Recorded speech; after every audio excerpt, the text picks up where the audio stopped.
नमस्कार विद्यार्थी मित्रांनो, मी एजी पाटील आपल्या सर्वांचे पुन्हा एकदा आपल्या लाडक्या द एके अकॅडमी या प्लॅटफॉर्मवरती स्वागत करीत आहे।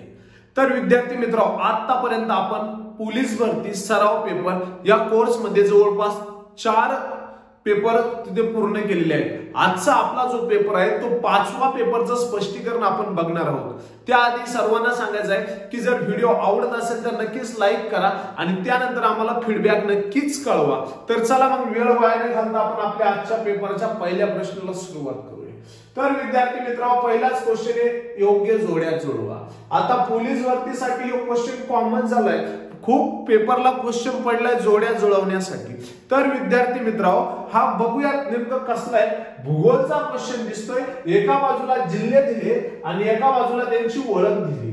तर आपल्या सर्वांना माहिती आहे नेमकं याची जोडी कशी लावायची हाच तुमच्या पुढे प्रश्न पडतो। तर आपल्या सर्वांना माहिती आहे रायगड जिल्ह्याला आपण मिठागरांचा जिल्हा म्हणतो, तुम्हाला सर्वांना माहिती आहे। म्हणजे काय, एका बाजूला बघा वरती तुम्हाला दिलंय अ ब क आणि ड आणि खाली या बाजूला तुमचे हे असे आहेत ना, हे तुमचे पर्याय असणार आहेत। इथे 1 2 3 4 हे तुमचे काय पर्याय आहेत आणि अ ब क ड म्हणजे तुमच्या जिल्ह्याची माहिती सांगितली जाते आणि 1 2 3 4 जे आहेत ना ते तुमचे ऑप्शन मध्येच मोडणार। तर बघा मग आता काय ती तुमची ओळख आहे। मग बघा आता काय करायचं, रायगड साठी काय आहे, मिठागराचा जिल्हा म्हणजे किती क्रमांक आहे 2 आहे, म्हणजे अ खाली किती असले पाहिजे 2 असले पाहिजे। त्यानंतर औरंगाबाद किंवा संभाजीनगर या जिल्ह्याला आपण 52 दरवाजांचं शहर म्हणून ओळखतो।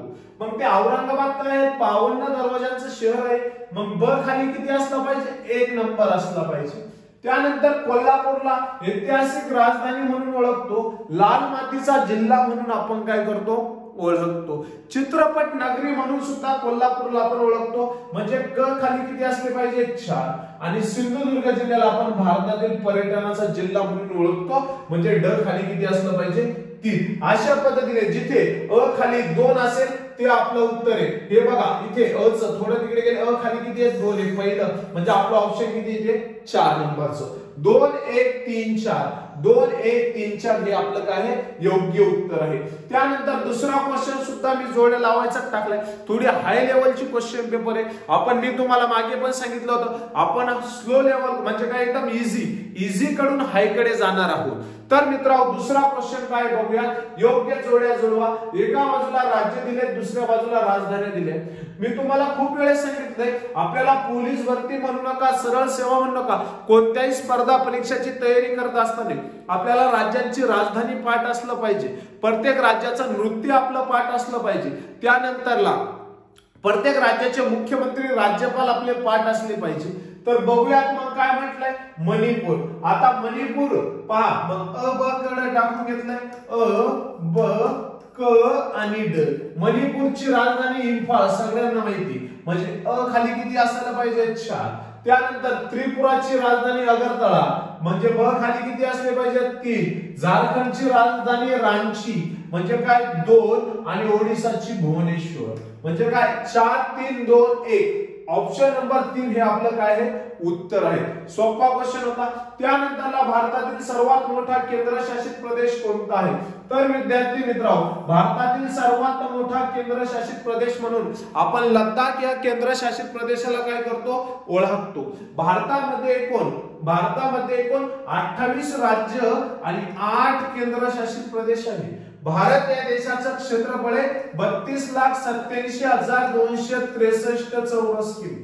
32,87,263 चौरस किमी भारत देशाचं क्षेत्रफळ आहे आणि भारत देशाने जगाच्या एकूण क्षेत्रफळापैकी 2.42% भूभाग व्यापलेला आहे। भारताने किती भूभाग व्यापलाय 2.42% भूभाग व्यापलेला आहे। आणि मित्रांनो, या भारत देशामध्ये आपल्या 28 राज्य आणि 8 केंद्रशासित प्रदेश आहेत। भारत देशाचा क्षेत्रफळाच्या बाबतीत 7वा क्रमांक आहे, तर लोकसंख्येच्या बाबतीत चीन नंतर दुसरा क्रमांक आहे।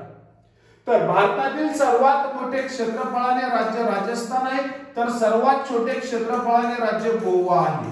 भारतामध्ये सर्वाधिक लोकसंख्या यूपीत आहे, सर्वात कमी लोकसंख्या सिक्कीम मध्ये आहे। महाराष्ट्र राज्याचा क्षेत्रफळाच्या बाबतीत तिसरा क्रमांक लागतो, तर महाराष्ट्र राज्याचा लोकसंख्येच्या बाबतीत दुसरा क्रमांक लागतो। भारतामध्ये सर्वाधिक लोकसंख्या असणारा केंद्रशासित प्रदेश दिल्ली आहे। भारतामध्ये सर्वाधिक लोकसंख्या असणारा केंद्रशासित प्रदेश कोणता आहे? दिल्ली आहे। सर्वाधिक लोकसंख्या असणारे राज्य कोणते? तर विद्यार्थी मित्रांनो, पुढचा क्वेश्चन सोपा होता, सांगितलंय उत्तर प्रदेश। त्यानंतर बघूयात पुढला, मुख्यमंत्री खालीलपैकी कोणत्या सभागृहाचे बहुमत सिद्ध करून दाखवतात? तर विद्यार्थी मित्रांनो, भारताच्या घटनेमध्ये कलम 164 आणि कलम 165 मध्ये मुख्यमंत्री आणि मंत्रिमंडळाची तरतूद केलेली आहे। मुख्यमंत्री हे विधानसभेमध्ये बहुमत सिद्ध करून दाखवायला पाहिजे। ज्या व्यक्तीने विधानसभेत बहुमत सिद्ध करून दाखवलेलं आहे अशाच व्यक्तीला काय केलं जातं?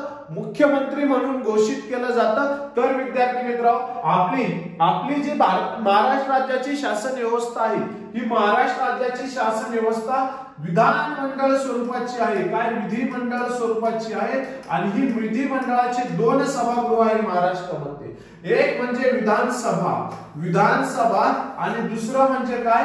विधान परिषद। दुसरी म्हणजे कोणती? विधान परिषद। आता विधानसभेमध्ये 288 सदस्य आहेत। महाराष्ट्र राज्याच्या विधानसभेत किती सदस्य आहेत? 288। आणि महाराष्ट्र राज्याच्या विधान परिषदेत 78 सदस्य आहेत। विधानसभेत आता बघा, विधानसभेचा किस्सा ऐका। विधानसभा हे विधिमंडळाचं कनिष्ठ सभागृह आहे, कारण ते कधीही बरखास्त होऊ शकतं। पण विधान परिषद हे विधिमंडळाचं वरिष्ठ सभागृह आहे, कारण ते कधीच बरखास्त होऊ शकत नाही। कितीही ताकदीचा माणूस जरी विधान परिषद बरखास्त करण्याच्या मागे लागला तरीही घटनेमध्ये सिद्ध करून दाखवलेलं आहे की विधान परिषद ही कधीच नष्ट होत नाही। विधान परिषदेच्या सदस्यांचा कार्यकाळ 6 वर्षाचा असतो। विधानसभा कधीही नष्ट होऊ शकते। विधानसभा एक कनिष्ठ सभागृह आहे, कोणाचं? विधिमंडळाचं। म्हणून आपण म्हणलंय काय? विधिमंडळाच्या कनिष्ठ सभागृहामध्ये आपल्याला काय करावं लागतं? जे मुख्यमंत्री आहेत त्यांना बहुमत सिद्ध करावं लागतं। आता बहुमत म्हणजे काय? तर मी तुम्हाला सांगितलंय, महाराष्ट्र राज्याच्या विधानसभेत सदस्य किती? 288। 288 भागाकारामध्ये 2 अधिक 1 म्हणजे ज्या व्यक्तीच्या पाठीमागे 145 सदस्यांचा पाठिंबा असेल, ज्या व्यक्तीच्या पाठीमागे 145 सदस्यांचा पाठिंबा असेल तोच व्यक्ती काय होऊ शकतो? मुख्यमंत्री होऊ शकतो। जर एखाद्या व्यक्तीला बहुमत सिद्ध होईल नसेल, म्हणजे काय? 3 पक्ष, समजा ए, बी आणि सी असे 3 पक्ष महाराष्ट्रामध्ये आहेत। महाराष्ट्रामध्ये बहुमतासाठी 145 8 आहे आणि यापैकी 140 ए ला भेटले, त्यानंतर काही बी ला भेटले, काही सी ला भेटले, कुणालाही बहुमत नाही। मग अशा वेळेस काय करणार? राष्ट्रपती, आपले राज्यपाल जे आहेत ते राज्यपाल काय करणार की सर्वात जास्त सर्वात जास्त पाठिंबा ज्या युतीच्या नेत्याला आहे त्याला मुख्यमंत्री म्हणून घोषित करतात आणि 30 दिवसाच्या आत बहुमत सिद्ध करायला सांगतात। अशा पद्धतीने ते लक्षात ठेवा। भारताची 0 पॉइंट सिटी म्हणून कोणत्या शहराला ओळखतो? तर तुम्हाला सर्वांना माहिती आहे, भारताचे मध्यवर्ती शहर म्हणून नागपूर आहे। पोलीस भरतीचा आवडता हा क्वेश्चन आहे मित्रांनो। भारताची 0 पॉइंट सिटी नागपूर शहर आहे। मुंबई ही भारताची आर्थिक राजधानी म्हणून ओळखली जाते। दिल्ली ही भारताची राजधानी आहे, तर रांची खनिजांची चिडिया म्हणून काय करतो आपण? ओळखतो। त्यानंतर पुढचा क्वेश्चन आहे, नाशिक पुणे शहरांना कोणता घाट जोडलेला आहे? तर विद्यार्थी मित्रांनो, नाशिक वरून पुण्याला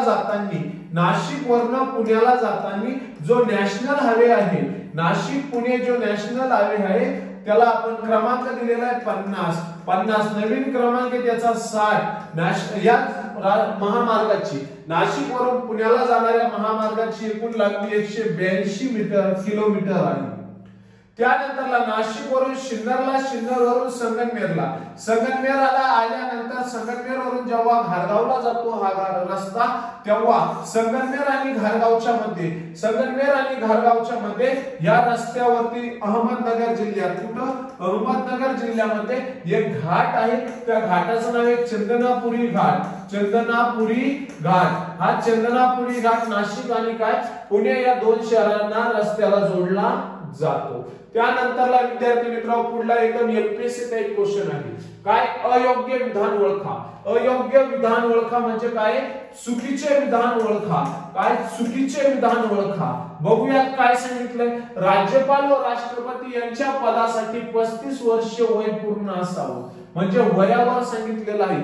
तर विद्यार्थी मित्रांनो बघा, आता जेव्हा राष्ट्रपती पदाच्या निवडणुकीसाठी आपण उभे राहतो, राष्ट्रपतीच्या निवडणुकीसाठी किंवा राज्यपालाच्या निवडणुकीसाठी जेव्हा उभं राहिलं जातं, तेव्हा तिथे सांगितलंय तो व्यक्ती भारताचा नागरिक असावा. त्या व्यक्तीचं वय वर्ष 35 पूर्णच असावं. वय वर्ष 35 काय असावं, पूर्ण असावं. म्हणजे पहिलं सेंटेन्स अगदी बरोबर आहे. आपल्याला चुकीचं ओळखायचे. चला मग दुसरा पॉइंट काय, विधानसभा व लोकसभा यांच्या सदस्यासाठी 25 वर्ष वय पूर्ण असावं. आता विधानसभेचं मी तुम्हाला सांगितलंय, विधानसभा हे राज्यात असते, विधानसभेत असतात आमदार. लोकसभा हे संसदेचं कनिष्ठ सभागृह आहे. पंतप्रधानांना लोकसभेमध्ये बहुमत सिद्ध करावं लागतं. आता जे विधानसभा आणि लोकसभा आहे, राज्याचं कनिष्ठ सभागृह, केंद्राचं कनिष्ठ सभागृह. जे लोकसभा आणि विधानसभा आहे, ही लोकसभा आणि विधानसभा यांच्या सुद्धा सदस्यासाठी पात्रता आहे. तो व्यक्ती भारताचा नागरिक असावा. त्या व्यक्तीचे वय वर्ष 25 पूर्ण असावं.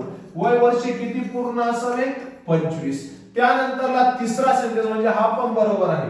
तिसरा सेंटेन्स काय सांगतोय, विधान परिषद व राज्यसभा यांच्या सदस्यांसाठी 30 वर्ष वय पूर्ण असले पाहिजे. चला मग बघूया. आता विधान परिषद काय, राज्याचं वरिष्ठ सभागृह आहे. काय विधान परिषद, विधान परिषदेत त्या व्यक्तीचं 8 लागू केलेलं आहे. तो व्यक्ती भारताचा नागरिक असावा. त्याचं वय वर्ष 30 पूर्ण असावं. त्याचं वय वर्ष किती, 30. त्यानंतरला राज्यसभा, राज्यसभे ही संसदेचं वरिष्ठ सभागृह आहे. राज्यसभा संसदेचं वरिष्ठ सभागृह आहे. राज्यसभेमध्ये 250 सदस्य असतात. राज्यसभेमध्ये राष्ट्रपतीद्वारे 12 सदस्य नामनियुक्त केले जातात. राष्ट्रपती 12 ज्यांना कला विज्ञान वाणिज्य शाखेचं नॉलेज आहे त्यांना तिथे काय करतं, पाठवतात. त्यानंतरला राज्यसभेच्या सदस्यांचा कार्यकाळ 6 वर्षाचा आहे. दर 2 वर्षांनी यांच्या निवडणुका होतात. तर राज्यसभा आणि विधानसभा यांचे वय वर्ष किती, 30. आपले काय, राज्यसभा आणि विधान परिषद, राज्यसभा आणि विधान परिषद यांचे वय वर्ष किती पूर्ण असावं, 30. म्हणजे हे सेंटेन्स सुद्धा काय आहे, तिसरं बरोबर आहे. त्यानंतरला मुख्यमंत्री व पंतप्रधान यांच्या पदासाठी कमीत कमी 30 वर्ष वय पूर्ण असले पाहिजे. मुख्यमंत्री, आता बघूया महाराष्ट्र राज्याचे सीएम आणि भारताचे पंतप्रधान. महाराष्ट्र राज्याचे मुख्यमंत्री किंवा भारताचे पंतप्रधान हे कमीत कमी 25 वर्षाच्या पुढले असावे. म्हणजे त्यांचं वय वर्ष किती पूर्ण असावं, 25 वय वर्ष पूर्ण असावं. इथं काय दिलंय, 30. म्हणजे 4 नंबरचा सेंटेन्स आपलं काय आहे, चुकीचं आहे. तिच्या जागी कमीत कमी किती पाहिजे होतं, 25 वर्ष पाहिजे होतं.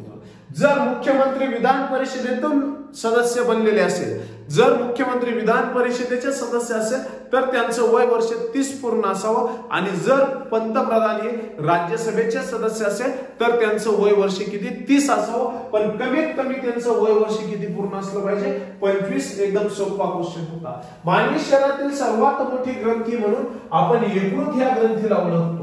यकृत ही ग्रंथी मानवी शरीरातील सर्वात मोठी ग्रंथी आहे. पित्तरस रावण्याचं काम करतात. मानवी शरीरामध्ये 5 ते 6 लिटर पर्यंत रक्त आढळतं. मानवी शरीरामध्ये आयुष्यामध्ये टोटल 52 दात येतात. 52 पैकी 20 दुधाचे दात. प्रौढ माणसाच्या तोंडामध्ये किती, 32 दात असतात. त्यानंतरला प्रौढ माणसाच्या शरीरात 206 हाडे असतात, तर शिशूच्या शरीरात 270 हाडे आढळतात. मानवाच्या शरीराचं टेम्परेचर साधारणपणे 37 अंश सेल्सिअस असायला पाहिजे. 310 केल्विन मध्ये असायला पाहिजे. आणि किती, 98च्या आसपासला फॅरनहाइट मध्ये ते असायला पाहिजे. यकृत मानवी शरीरातील सर्वात मोठी ग्रंथी आहे. मानवी शरीरातील सर्वात मोठं हाड मांडीमध्ये असतं, फिमर त्याचं नाव आहे. टिप्स सर्वात छोटं हाड कानामध्ये असतं. अशा पद्धतीने विद्यार्थी मित्रांनो हे लक्षात ठेवा. हा जो जबडा आहे ना, हा मानवी शरीरातील सर्वात काय म्हणतो आपण, शक्तिशाली किंवा सर्वात असा बोजा सांभाळणारा असा तेव्हा काय असतो, जबडा ते हाड असतं. सर्वात काय कठीण हाड असतं, ते लक्षात ठेवा. त्यानंतरला विद्यार्थी मित्रांनो राज्य विधानसभेत सदस्य, महाराष्ट्र राज्य विधानसभेत सदस्य संख्या किती? मी तुम्हाला मगाशीच सांगितले महाराष्ट्र राज्य विधानसभेच्या सदस्य संख्या 288 आहे. महाराष्ट्र राज्याचे सदस्य संख्यांचं लक्षात घ्या. महाराष्ट्र राज्याची लोकसंख्या 11,23,00,000 आहे. 2011च्या जनगणनेनुसार 11,23,00,000 आहे. 2011च्या जनगणनेनुसार सर्वाधिक लोकसंख्या ठाण्यात होती, पण आज रोजी सर्वाधिक लोकसंख्या पुण्यामध्ये आहे. कारण 2014ला ठाणेमधून पालघर काय झालाय?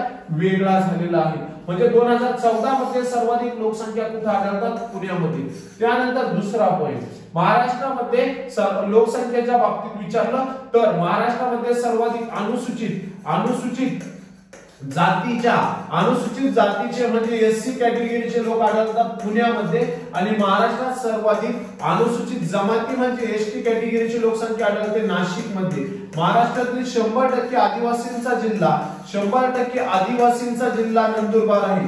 आदिवासींचा जिल्हा काय आहे? नंदुरबार आहे. त्यानंतर पुढला पॉइंट काय तर आपल्या सदस्य संख्यांकडे जाऊ आपण. तर विद्यार्थी मित्रांनो, महाराष्ट्रामध्ये सदस्य संख्येचा विचार करताना बघा कसा करायचा. तर महाराष्ट्र राज्यातील आता लोकसभेचा पहिले ते आपण विचार करू. लोकसभा भारताचं कनिष्ठ सभागृह आहे. लोकसभेमध्ये एकूण 550 सदस्य असायला पाहिजे. त्यापैकी सर्वाधिक यूपीची आहे. महाराष्ट्र राज्याची लोकसंख्येमध्ये 47 लोकसंख्या किती सदस्य संख्या आहे आपल्या. त्यानंतरला महाराष्ट्र राज्याची पाहिजे का लोकसभेमध्ये, त्याच्यानंतर राज्यसभेमध्ये महाराष्ट्र राज्याची राज्यसभेचा जर विचार केला तर राज्यसभामध्ये इथं 48 बघा, 47 की 48 आणि 25. तर राज्यसभेचा विचार केला तर 250 सदस्य असायला पाहिजे. किती? 250. त्या राज्यसभेच्या सदस्यांपैकी महाराष्ट्र राज्याचे 19 सदस्य आहेत.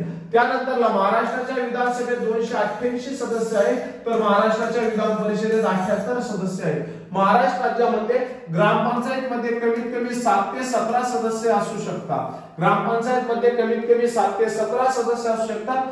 त्याच्यानंतरला विद्यार्थी मित्रांनो, महाराष्ट्र राज्याने पंचायत राजसाठी 33.33% महिलांसाठी जागा राखीव ठेवलेल्या आहेत. इथपर्यंत लक्षात ठेवा.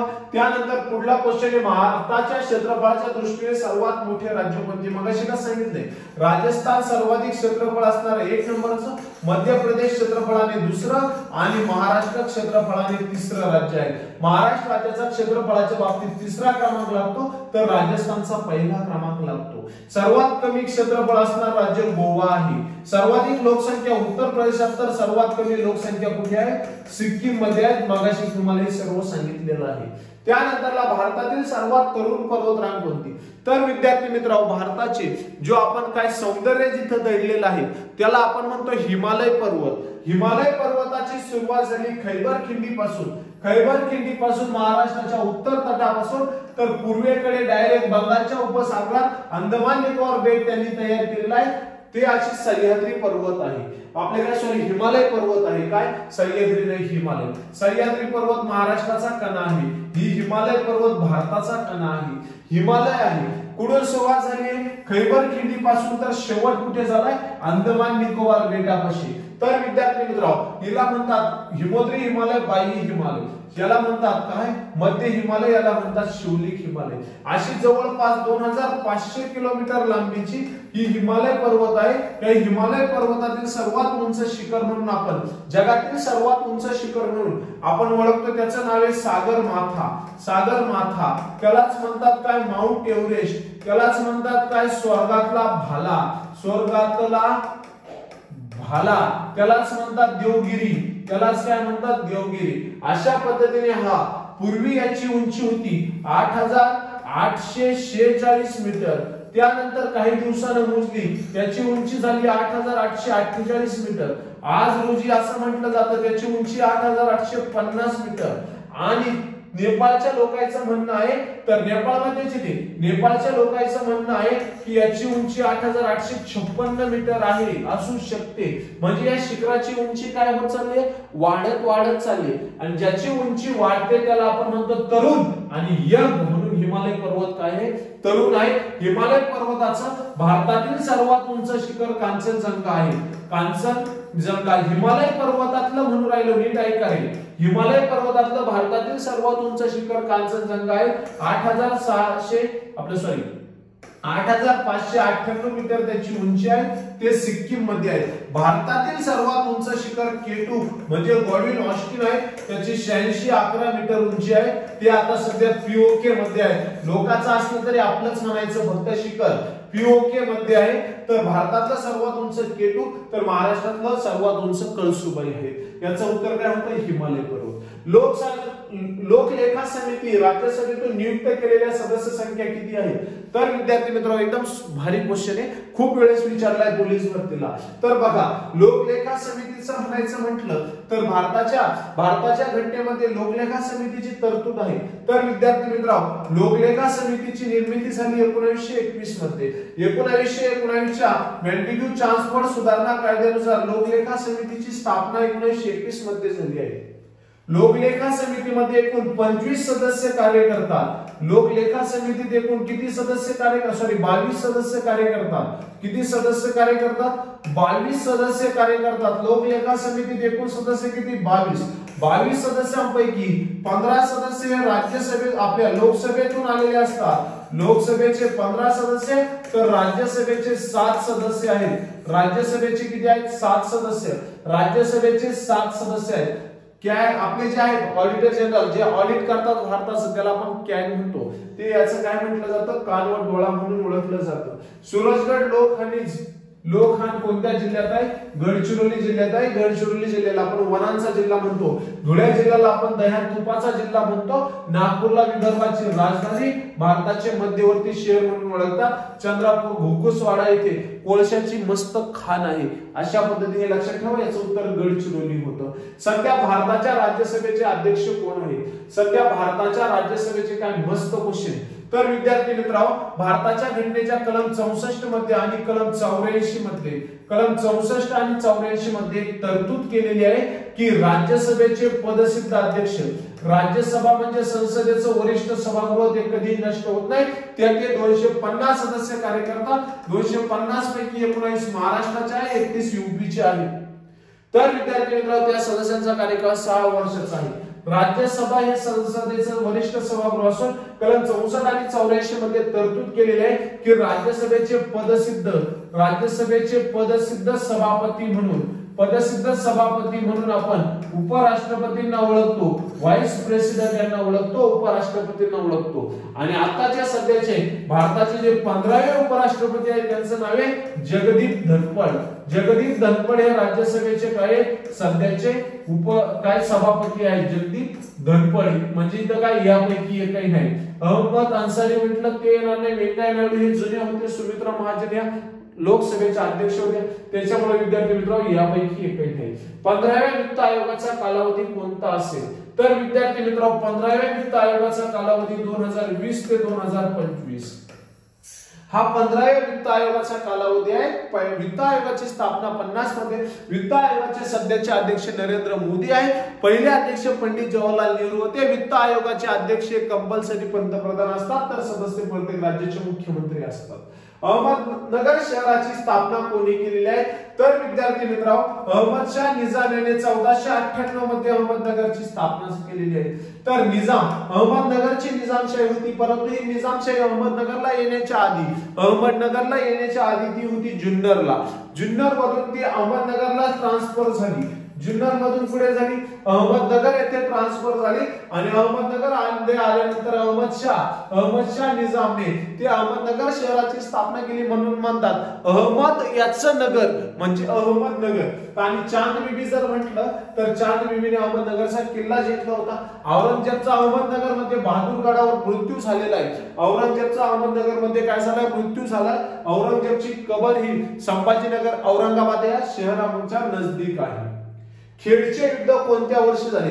तर विद्यार्थी मित्रांनो, ज्या वर्षी औरंगजेबचा भारतामध्ये आपल्या महाराष्ट्रामध्ये दख्खनमध्ये मृत्यू झाला ते वर्ष होतं 1707. 1707 ला औरंगजेबचा मृत्यू झाला. औरंगजेबचा मुलगा गादीवर बसला आणि ज्या मुघल सत्तेला उतरती कळी लागली. तर विद्यार्थी मित्रांनो, 1707 मध्ये शाहू महाराजांची आग्र्याहून सुटका झाली. शाहू महाराज म्हणजे संभाजीराजांचे पुत्र, संभाजीराजे आणि येसुबाई यांचे पुत्र शाहू महाराज आग्र्यावरून सुटले, शाहू महाराज आग्र्यावरून सुटले आणि शाहू महाराज आग्र्यावरून सुटल्यानंतर काय झाले तर खेडमध्ये आले आणि खेडमध्ये बाळाजी विश्वनाथ, कोण बाळाजी विश्वनाथ हे महाराणी ताराबाई, आता महाराणी ताराबाई हंबीरराव मोहितेंच्या कन्या, हंबीरराव मोहिते छत्रपती शिवाजी महाराजांचे सरसेनापती, हंबीरराव मोहितेच्या कन्या महाराणी ताराबाई आणि जे आपले काय बाळराजे होते त्यांच्या पत्नी होतात त्या। तर काय झालं बघा, संभाजी महाराजांचा मृत्यू झाल्यानंतर शाहू महाराजांना आणि संभाजी महाराजांच्या पत्नींना काय केलं, कैदेत टाकलं औरंगजेबने। कैदेत टाकल्यानंतर महाराणी ताराबाईंनी गादी चालवली। एकूण आपल्या काय 1700 पुढे महाराणी ताराबाईंनी गादी चालवली। बाळराजांचा मृत्यू 1700 झाला, महाराणी ताराबाईंनी गादी चालवली 1707 पर्यंत गादी चालवली आणि 1707 ला शाहू महाराजांची सुटका झाली। शाहू महाराजांची सुटका झाल्यानंतर त्यावेळेस महाराणी ताराबाई यांचे पेशवा म्हणून पंतप्रधान म्हणून जे कार्य करत होते त्याला आपण बाळाजी विश्वनाथ असे म्हणतो। तर बाळाजी विश्वनाथ आणि शाहू महाराज यांनी मिळून महाराणी ताराबाई यांच्यामध्ये म्हणजे मराठ्यांमध्येच हे युद्ध झालं। कधी 1707 ला, त्याला आपण खेडचं युद्ध म्हणतो। त्या खेडच्या युद्धामध्ये एक कोल्हापूरची गादी निर्माण झाली, एक साताऱ्याची गादी निर्माण झाली आणि मग एका गादीवर आता कोण संभाजी राजे तर दुसऱ्या गादीवर उदयनराजे असे बसलेले आहेत। अशा पद्धतीने ते गादी तयार झाली आणि या 1707च्या युद्धापासूनच ते काय झाले तयार झालेली आहेत। तर 1707चं खेडचं युद्ध होतं, लक्षात ठेवा। 2018चा PSI STI कंबाईन पहिली वर्षच ती कंबाईन झाली 2018ची। त्या कंबाईन मध्ये हा क्वेश्चन पडलेला होता काय, 1774 मध्ये कलकत्ता येथे सर्वोच्च न्यायालयाची स्थापना कोणत्या कायद्याने झाली? तर विद्यार्थी मित्रांनो 1608 ला इंग्रज भारतात आले। जो भारतात आला तो कॅप्टन हॅकिंग्स होता। गुजरातच्या पुलिकत बंदरामध्ये ते उतरले आणि त्यांनी 1613 मध्ये सुरत येथे पहिली वखार स्थापन केली। 23 जून 1757 ला प्लासीचे युद्ध झाले। सिराजुद्दौलाचा पराभव झाला। बंगालचा नवाब रॉबर्ट क्लाइव्ह बनला। 22 ऑक्टोबर 1764 ला बक्सरचे युद्ध झाले। बक्सरच्या युद्धामध्ये मुघल सत्तेचाच पराभव झाला इंग्रजांकडून आणि मग 1773 मध्ये ऑरेन हेस्टिंग्ज नावाचा व्यक्ती भारतात होता। पाय बघा, गव्हर्नर म्हणून ऑरेन हेस्टिंग्ज, वरण भात म्हणून नाव लक्षात ठेवायचं आहे। ऑरेन हेस्टिंग्ज नावाचा गव्हर्नर भारतात होता 1773 ला। तेव्हा ऑरेन हेस्टिंग्जनेच काय केलं तर भारतामध्ये एक महत्त्वाचा कायदा लागू केला। त्या कायद्याचं नाव होतं regulating act. British east India कंपनीवर नियंत्रण ठेवण्यासाठी हा पहिला कायदा तयार केलाय आणि या कायद्यानुसारच 1774 मध्ये कलकत्ता येथे सर्वोच्च न्यायालयाची स्थापना झाली आणि या कलकत्ता येथे सर्वोच्च न्यायालयाचे पहिले सरन्यायाधीश ठरले मित्रांनो, त्यांचं नाव होतं तर इम्पे। कोण? न्यायाधीश इम्पे। त्याच्यानंतरला विद्यार्थी मित्र 1911 ला जॉर्ज पंचम नावाचा व्यक्ती भारतात आला। जॉर्ज पंचम 1911 ला भारतात आला। त्याने भारताची राजधानी दिल्ली बनवली। सर्वोच्च न्यायालय दिल्लीला गेलं। त्यानंतरला 1935 मध्ये या सर्वोच्च न्यायालयाचं फेडरल कोर्ट ऑफ इंडिया मध्ये रूपांतर झालं आणि 28 जानेवारी 1950 ला भारताचं स्वातंत्र्य सर्वोच्च न्यायालय 1935 च्या कायद्याने स्थापन झालं। भारताच्या स्वतंत्र सर्वोच्च न्यायालयाचे पहिले न्यायाधीश होते कनिया। आताचे 50वे न्यायाधीश महाराष्ट्राचे सुपुत्र चंद्रचूड। हे महाराष्ट्राचे सुपुत्र सध्याचे सर्वोच्च न्यायालयाचे सरन्यायाधीश। या क्वेश्चनचं उत्तर होतं 1 नंबर। प्रसिद्ध साईबाबा मंदिर 2017चा अहमदनगर पोलीसचा क्वेश्चन आहे। प्रसिद्ध साईबाबा मंदिर हे खालीलपैकी कोणत्या नदीच्या काठी वसलेले आहे? तर विद्यार्थी मित्रांनो, जग प्रसिद्ध साईबाबा मंदिर आपल्या सर्वांना माहिती आहे अहमदनगर जिल्ह्याच्या राहाता तालुक्यामधील, अहमदनगर जिल्ह्यामध्ये 14 तालुक्यात त्यापैकी राहाता तालुका आणि या राहाता तालुक्यामध्ये शिर्डी शहर वसलेलं आहे आणि या शिर्डीमध्ये साईबाबाचे मंदिर आहे आणि या साईबाबाच्या मंदिराजवळ एकही नदी नाहीये। तर विद्यार्थी मित्रांनो, गोदावरी नदी जर म्हटलं तर गोदावरी नदी ही साईबाबा मंदिरापासून उत्तर बाजूने जवळपास 20 ते 25 किलोमीटर अंतरावर आहे। किती? 20 ते 25 किलोमीटर अंतरावर आहे। त्यामध्ये जनार्दन स्वामींचा मठ आहे तिथे, तिथून ती नदी जाते। तर गोदावरी नदी उत्तर येणार नाही, भीमा नदी पुन्हा तिथून जाते, तर गंगा नदीचा महाराष्ट्राचा काही संबंधच नाही। म्हणून याचं उत्तर काय होतं? यापैकी एकही नाही। त्यानंतरला पुढला क्वेश्चन आहे भारतातील सर्वात लांब नदी कोणती? तर आपल्याला माहितीये इकडून आली भागीरथी, इकडून आली अलकनंदा, दोघीचा संगम झाला देवप्रयाग येथे. देवप्रयाग येथे संगम झाला आणि देवप्रयाग येथे एक नदी तयार झाली, तिचं नाव आहे गंगा नदी. गंगा नदी महाराष्ट्रातील नव्हे तर आपल्या भारतातील गंगा नदी, महाराष्ट्रात नाही, महाराष्ट्रामध्ये गंगा नदी वाहतच नाही. महाराष्ट्राची गंगा म्हणून आपण गोदावरी नदीला ओळखतो. दक्षिण भारताची गंगा म्हणून सुद्धा, वृद्ध गंगा म्हणून सुद्धा आपण गोदावरी नदीला ओळखतो. तर विद्यार्थी मित्रांनो, देवप्रयाग येथे गंगा नदीचा उगम झाला. गंगा नदी सुरुवात झाली. देवप्रयाग पासून गंगा नदी सीधी पूर्वेकडे वाहू लागली आणि गंगा नदी ही टोटल 2525 किलोमीटर वाहते.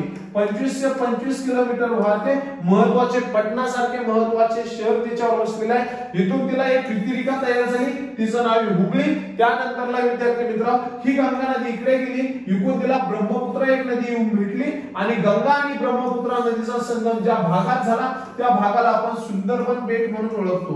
काय नाव आहे? सुंदरबन बेट. सुंदरबन बेट हे भारतातील सर्वात मोठे बेट आहे. भारतातील नव्हे तर जगातलं सर्वात मोठं आणि सर्वात सुंदर असं बेट आहे. तिच्यावर गंगा आणि ब्रह्मपुत्रेचा संगम झालेला आहे. सुंदरबन बेट हे कलकत्ता आपल्या पश्चिम बंगाल राज्यामध्ये आहे. वेस्ट बंगाल पश्चिम बंगाल राज्यामध्ये आहे आणि पश्चिम बंगाल या राज्याची राजधानी आपल्या सर्वांना माहिती आहे कलकत्ता. भारतातलं पश्चिम बंगाल हे असं एकमेव राज्य आहे की तिथे मुख्यमंत्री महिला आहे. ममता बॅनर्जी सर्वांना माहिती आहे. मुख्यमंत्री कोण आहे? महिला आहे. ओके. पुढे पश्चिम बंगालमध्ये कलकत्ता येथे, कलकत्ता राजधानी आहे. कलकत्ता येथे राणी व्हिक्टोरियाचा महाल आहे. राणी व्हिक्टोरिया तीच जिचा 1900 मध्ये मृत्यू झाला, तीच राणी व्हिक्टोरिया जिने 1 नोव्हेंबर 1998 ला जाहीरनामा दिला, तीच राणी व्हिक्टोरिया जिच्या काळात भारतामध्ये 1857 चा उठाव झाला आणि 1857 च्या उठावामध्ये आपले स्वातंत्र्य समर सावरकर यांनी काय ग्रंथ लिहून टाकला 1907 मध्ये. अशा पद्धतीने विद्यार्थी मित्र हा क्वेश्चन होता. काय भारतातील सर्वात लांब नदी कोणती? आपलं उत्तर गंगा. अहमदनगर जिल्हा कोणत्या परिक्षेत्रामध्ये येतो? आता विद्यार्थी मित्रांनो 2017चा हा नगरचा क्वेश्चन आहे. नगर ग्रामीणचा क्वेश्चन आहे. अहमदनगर जिल्हा कोणत्या परिक्षेत्रामध्ये येतो? तर विद्यार्थी मित्र आपल्या सर्वांना माहिती आहे परिक्षेत्रालाच आपण प्रशासकीय विभाग म्हणतो. परिक्षेत्रालाच काय म्हणतो? प्रशासकीय विभाग म्हणतो. परिक्षेत्रालाच आपण म्हणतो प्रशासकीय विभाग, त्यालाच म्हणतो महसूल विभाग. तर महाराष्ट्रामध्ये महाराष्ट्राचं क्षेत्रफळ 32,87,263 चौरस किमी. या महाराष्ट्राच्या क्षेत्रफळापैकी महाराष्ट्रामध्ये 6 प्रशासकीय विभाग आहेत. त्या 6 प्रशासकीय विभागांपैकी पहिला प्रशासकीय विभाग आहे संभाजीनगर औरंगाबाद. संभाजीनगर औरंगाबाद. संभाजीनगर औरंगाबाद या प्रशासकीय विभागामध्ये जवळपास 8 जिल्ह्यांचा समावेश होतो. त्यानंतरला दुसरा प्रशासकीय विभाग आहे नाशिक. नाशिक प्रशासकीय विभागाचं क्षेत्रफळ 57,493 चौरस किलोमीटर. त्याच्यामध्ये जवळपास 5 जिल्ह्यांचा समावेश होतो. त्यानंतरला पुणे प्रशासकीय विभाग आहे. पुणे प्रशासकीय विभागामध्ये सुद्धा 5 जिल्ह्यांचा समावेश होतो. त्यानंतरला 14 जो प्रशासकीय विभाग आहे तो नागपूर प्रशासकीय विभाग आहे. 51,373 आपले 77 तिथे 6 जिल्ह्यांचा. त्यानंतरला 5वा जो प्रशासकीय विभाग आहे त्याचं नाव आहे अमरावती. अमरावती प्रशासकीय विभागामध्ये 5 जिल्ह्यांचा समावेश होतो आणि 30,728 चौरस किमी जो प्रशासकीय विभाग आहे तो म्हणजे कोकण मुंबई प्रशासकीय विभाग, तिथे 7 जिल्ह्यांचा समावेश होतो. राहिला अहमदनगर. अहमदनगर हे प्रशासकीय, अहमदनगर हे शहर नाशिक या प्रशासकीय विभागामध्ये आहे. नाशिक प्रशासकीय विभागामध्ये नाशिक, धुळे, अहमदनगर, जळगाव, नंदुरबार या शहरांचा काय होतो? जिल्ह्यांचा समावेश होतो. 1 मे 1960 रोजी महाराष्ट्रामध्ये किती जिल्हे होते? तर विद्यार्थी मित्रांनो 1 मे 1960 मध्ये महाराष्ट्रामध्ये एकूण 60 जिल्ह्यांचा समावेश होता. आपले 26 जिल्ह्यांचा समावेश होता. आज रोजी महाराष्ट्रामध्ये 36 जिल्हे आहेत. महाराष्ट्रातला आता नवीन जिल्हा पालघर आहे. नुकताच नवीन जिल्हा 2014 चा ठाण्यातून वेगळा झालेला कोणता? पालघर आहे. 1981 मध्ये 1 मे 1981 ला महाराष्ट्रामध्ये नवीन 2 जिल्हे निर्माण झाले. ते 27 आणि 28 नंबरचे ठरले. एक रत्नागिरी मधून सिंधुदुर्ग, दुसरा औरंगाबाद मधून जालना. अशा पद्धतीने विद्यार्थी मित्रांनो त्यानंतरला लातूर मधून उस्मानाबाद झाला, तर तिकडे चंद्रपूर मधून गडचिरोली झाला. त्यानंतरला धुळ्यामधून नंदुरबार झाला, तर अकोल्यामधून वाशिम झाला.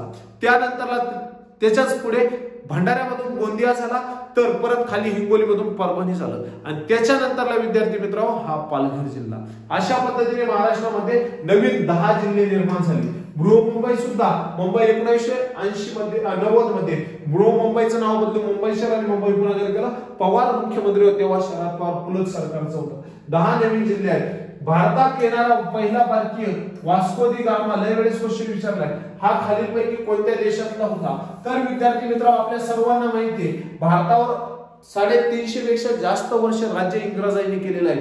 तर विद्यार्थी मित्रांनो काय सांगतात 1452 मध्ये कॉन्स्टिट्यूशन आपले जे हे काय अफगाणिस्तानचे जिथे एक शहर होतं त्या शहराचा रस्ता अडवला गेला आणि पूर्वेकडे ह्या लोकांचा व्यापार बंद झाला. पूर्वेकडे व्यापार बंद झाला आणि व्यापार करायला आता पूर्वेकडे त्यांना गेल्याशिवाय पर्याय नाही आणि व्यापार करायला खूप लोकांनी प्रयत्न केला. अमेरिको नावाच्या व्यक्तीने, कोलंबस नावाच्या व्यक्तीने प्रयत्न केला, अमेरिकेचा शोध लागला.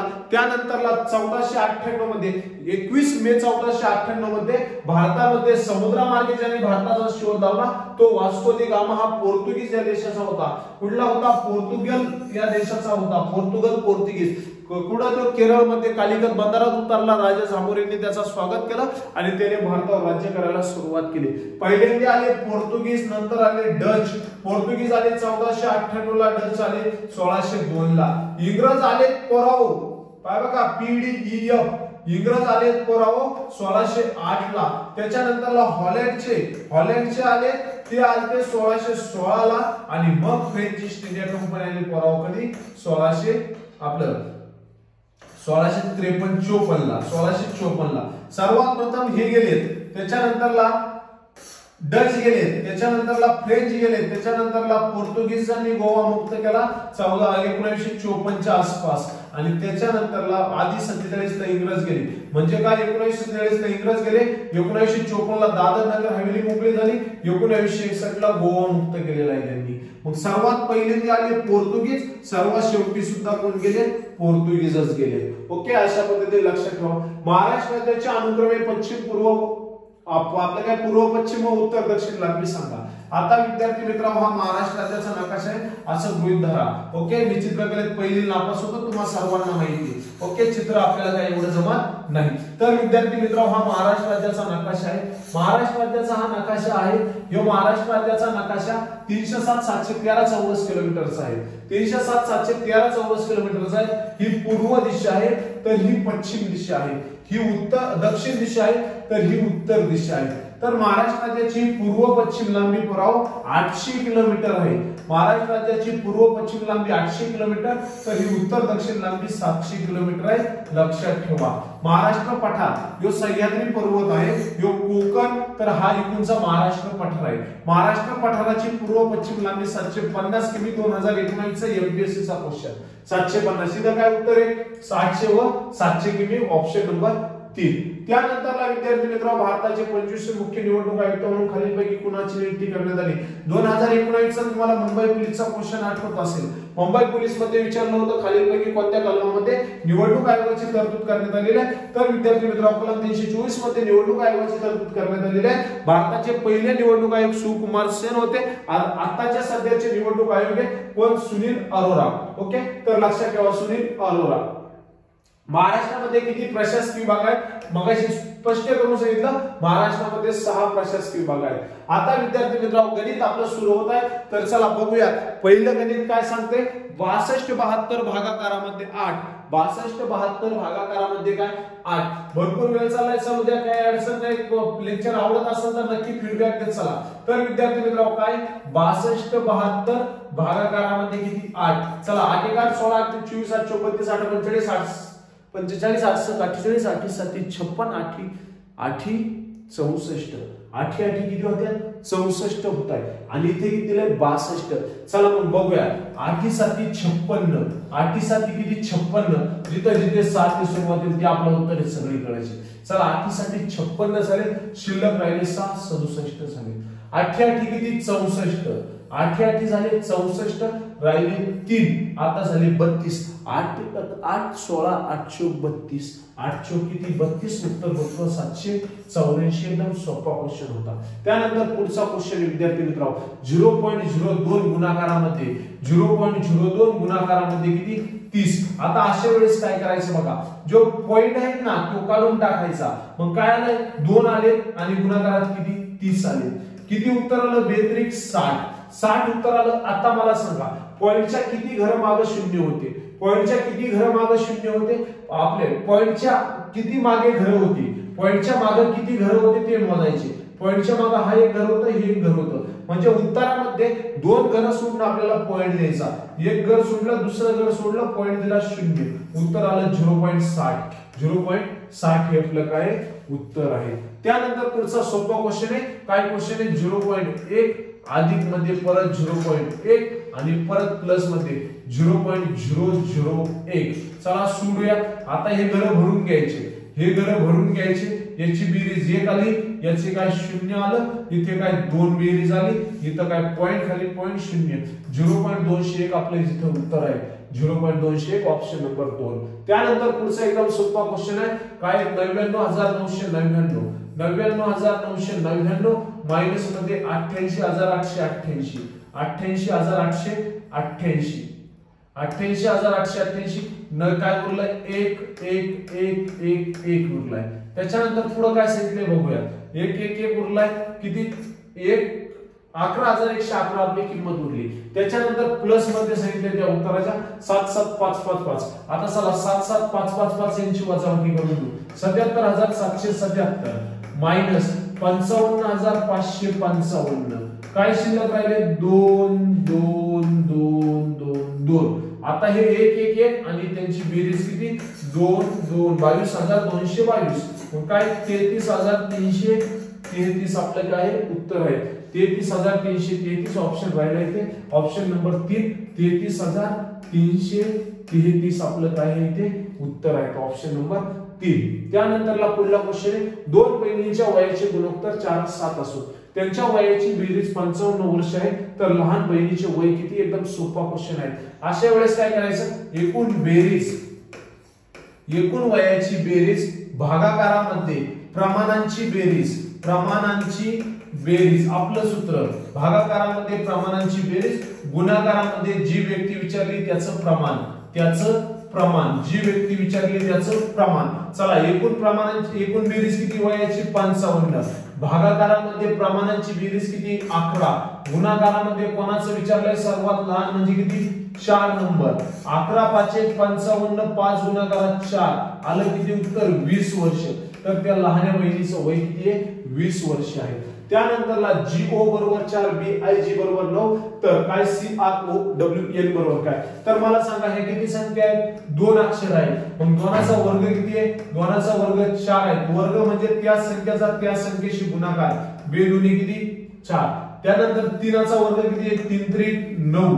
त्यानंतरला किती? 2 4 5. 5चा वर्ग किती आहे? 5 5 25. म्हणजे आपलं याचं योग्य उत्तर काय आहे? 25 ऑप्शन नंबर 1. त्यानंतरला पुढला क्वेश्चन आहे. बॉस 1 2 3 3 प्ले काय 7 5 6 4 PILE आणि पॉसिबलचं कार्य लावलंय. चला मग बघूया. P ला काय दिले? 7 दिले. P ला 7 दिले. O ला काय दिले? 2 दिले. ओके हे लिहून घ्यायचं. अशा पद्धतीने काढायचं. त्यानंतर डबल S ला काय? 33. डबल S ला 33. IB 3 आहे बघूया. IB आपली किती इथं? 5. त्याच्यानंतर B ला किती? 1. त्याच्यानंतर L आणि E म्हणजे इथं 6 4. काय ऑप्शन आहे? 72 33 51 64. 72 33 51 64 नाहीये. 72 33 51 64 ऑप्शन नंबर 4 इथे उत्तर आहे. 1 4 20% च्या 20% बरोबर 20 तर x किती? चला सोपा क्वेश्चन आहे. 20% च्या 20% बरोबर किती? 20. तर 20 बरोबर 20% तर क्वेश्चन मार्क बरोबर 100%. आधी ही किंमत काढून घेतली. 13 गुणाकार 20 गुणाकारामध्ये 100 भागाकारामध्ये 20. 20 20 गेले आलं उत्तर इथं 100. 100 बरोबर 20% तर 100% बरोबर किती? 100 बरोबर किती? 13 गुणाकार 100 गुणाकारामध्ये 100 भागाकारामध्ये किती? 20 0 0 कॅन्सल. 2 1 2 5 10. 100 गुणाकारामध्ये 5 आले बरोबर 100 500 आपल्या इथं काय आलं? उत्तर आलं. एकदम सोपा क्वेश्चन होता. त्यानंतरला विद्यार्थी मित्रांनो हा क्वेश्चन मला वाटतं झालेला आहे. चला काय बघूया. R ला काय येणार? R ला 3 येणार. U ला काय येणार? U ला 6 येणार. 3 6. SH 5 8 36 58 आपलं जे ऑप्शन आहे कुठे? 36 58 ऑप्शन नंबर 2. त्यानंतर विद्यार्थी मित्रांनो खालीलपैकी सर्वात लहान अपूर्णांक कोणता? तर विद्यार्थी मित्रांनो खालीलपैकी सर्वात लहान अपूर्णांक काय करायचं बघा. 13 भागाकारामध्ये 3 बरोबर 3 1 3 3 चौक 12. 3 चौक 12 शिल्लक राहिला. 1 0 टाकला पॉइंट दिला. 3 त्रिक 9, 3 त्रिक 9 राहिला एक, परत पॉईंट दिला म्हणजे 3 च्या डोक्यावर बार, 2 नंबरचे 17 भागाकारामध्ये 4, 4 1 4, 4 चौक 16, 4 चौक 16 राहिला एक, दिला 0, पॉईंट दिला 4 दुने 8, 4 दुने 8 राहिले 2, परत किती 4 दुने 8, ओके राहिले 2, परत 4 दुने 8, परत 2 राहिले 4 म्हणजे 2 च्या डोक्यावर 12. त्यानंतर तिसरा काय सांगतोय 21 भागाकारामध्ये 5, 4 पंचे 20, 4 पंचे 20, एक राहिला पॉईंट दिला 0 दिला, परत काय 4 दुने 8, 4 दुने 8, 4 दुने 8. त्याच्यानंतर पुढे काय 25 भागाकारामध्ये 6, 6 1 6 12, 6 त्रिक 18, सर्वात लहान हा आहे 6 त्रिक 18 बरोबर, पॉईंट दिला 6 चौक 24, नाही हा पण नाही ना, 6 चौक 24, 6 चौक 24 पॉईंट दिला, बघूयात कोणता निघतोय 1 0, किती 6 1 6, हा यायला पाहिजे बरोबर, 6 1 6 40, 6 35 6 7 36 40 म्हणजे काय 6 चौक 4 पॉईंट किती 66, म्हणजे काय इथं काय आलं 4 33 4 22 4 22 4 पॉईंट 66 म्हणजे हेच उत्तर आहे. चला किती 25/6. त्यानंतरला एबीसीडी लिहून घेऊ, सोपा क्वेश्चन आहे. काय बघा ए बी सी सोडला डी घेतला, एफ सोडला जी एच घेतला, आय सोडला जे के घेतला, एल सोडला एम एन घेतला, ओ सोडू आणि पी क्यू घेऊ, ओ सोडू आणि काय घेऊ पी क्यू घेऊ, काही एबीसीडी लिहायची गरज नव्हती. चला पुढला क्वेश्चन आहे 12 अधिक मध्ये 52 भागाकारामध्ये 13 गुणा अधिक 9 गुणाकारामध्ये किती 2. आता बघूया काय करायचं, बोर्ड वर वापरायचं. 13 चा पाढा आपला पाठ असला पाहिजे, आधी हे सोडून घेऊ. 13 चौक 52 अधिक मध्ये इकडे 12, इकडे अधिक मध्ये 9, इकडे गुणाकारामध्ये 2, मग हे सोडून 9 दुने 18 अधिक मध्ये 4 अधिक मध्ये किती 12, 12 4 16, 16 दुने 32 आणि 2 34, किती उत्तर येतं आपल्या इथं 34 उत्तर आहे. बोर्ड मार्क्स नुसार सोडवायचं, एकदम सोपं होतं. त्यानंतर विद्यार्थी मित्रांनो पुढचा क्वेश्चन आहे. पुढचा क्वेश्चन एकदम सोपा आहे. शाळा विद्यार्थी व शिक्षक यांचा संबंध दर्शवणारी आकृती ओळखा. तर विद्यार्थी मित्रांनो एकदम सोपा क्वेश्चन आहे बघा, शाळा विद्यार्थी आणि शिक्षक. आता मला सांगा शाळेमध्येच विद्यार्थी आणि शिक्षक असणार, पण जे विद्यार्थी ते शिक्षक नसणार आणि जे शिक्षक ते विद्यार्थी नसणार. म्हणजे काय, ही शाळा झाली, ही काय झाली शाळा, आणि शाळेमध्ये हे झाले विद्यार्थी, हे झाले शिक्षक. म्हणजे काय ऑप्शन नंबर 2 आपल्या इथे काय उत्तर आहे.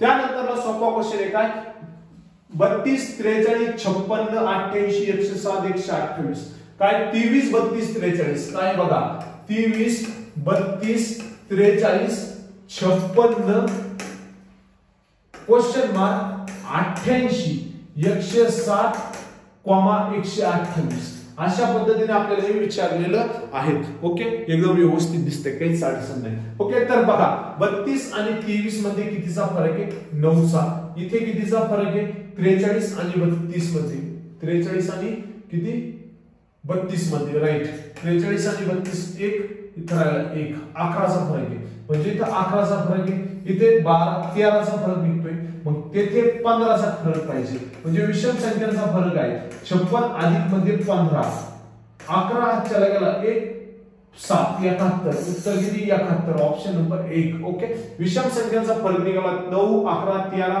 15, त्याच्यानंतर येणार काय 17 19 21, अशा पद्धतीने सोपं होतं. सोनल एक काम 20 दिवसात पूर्ण करते, तेच काम कोमल 30 दिवसात पूर्ण करते, तर दोघी मिळून ते काम किती दिवसात पूर्ण करते.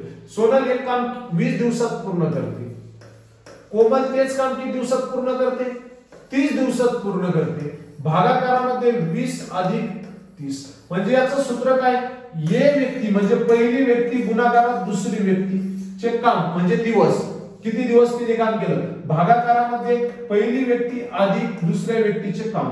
ओके चला मग 20 त्रिक किती 00 3 दुने 6, भागाकारामध्ये किती 50 आले, 0 0 कॅन्सल 5 1 5, शिल्लक राहिला 1 झाले 2, 12 म्हणजे किती 60, म्हणजे दोघी मिळून ते काम किती दिवसात पूर्ण करतील, एकदम सोप्या पद्धतीने 12 दिवसात पूर्ण करतील.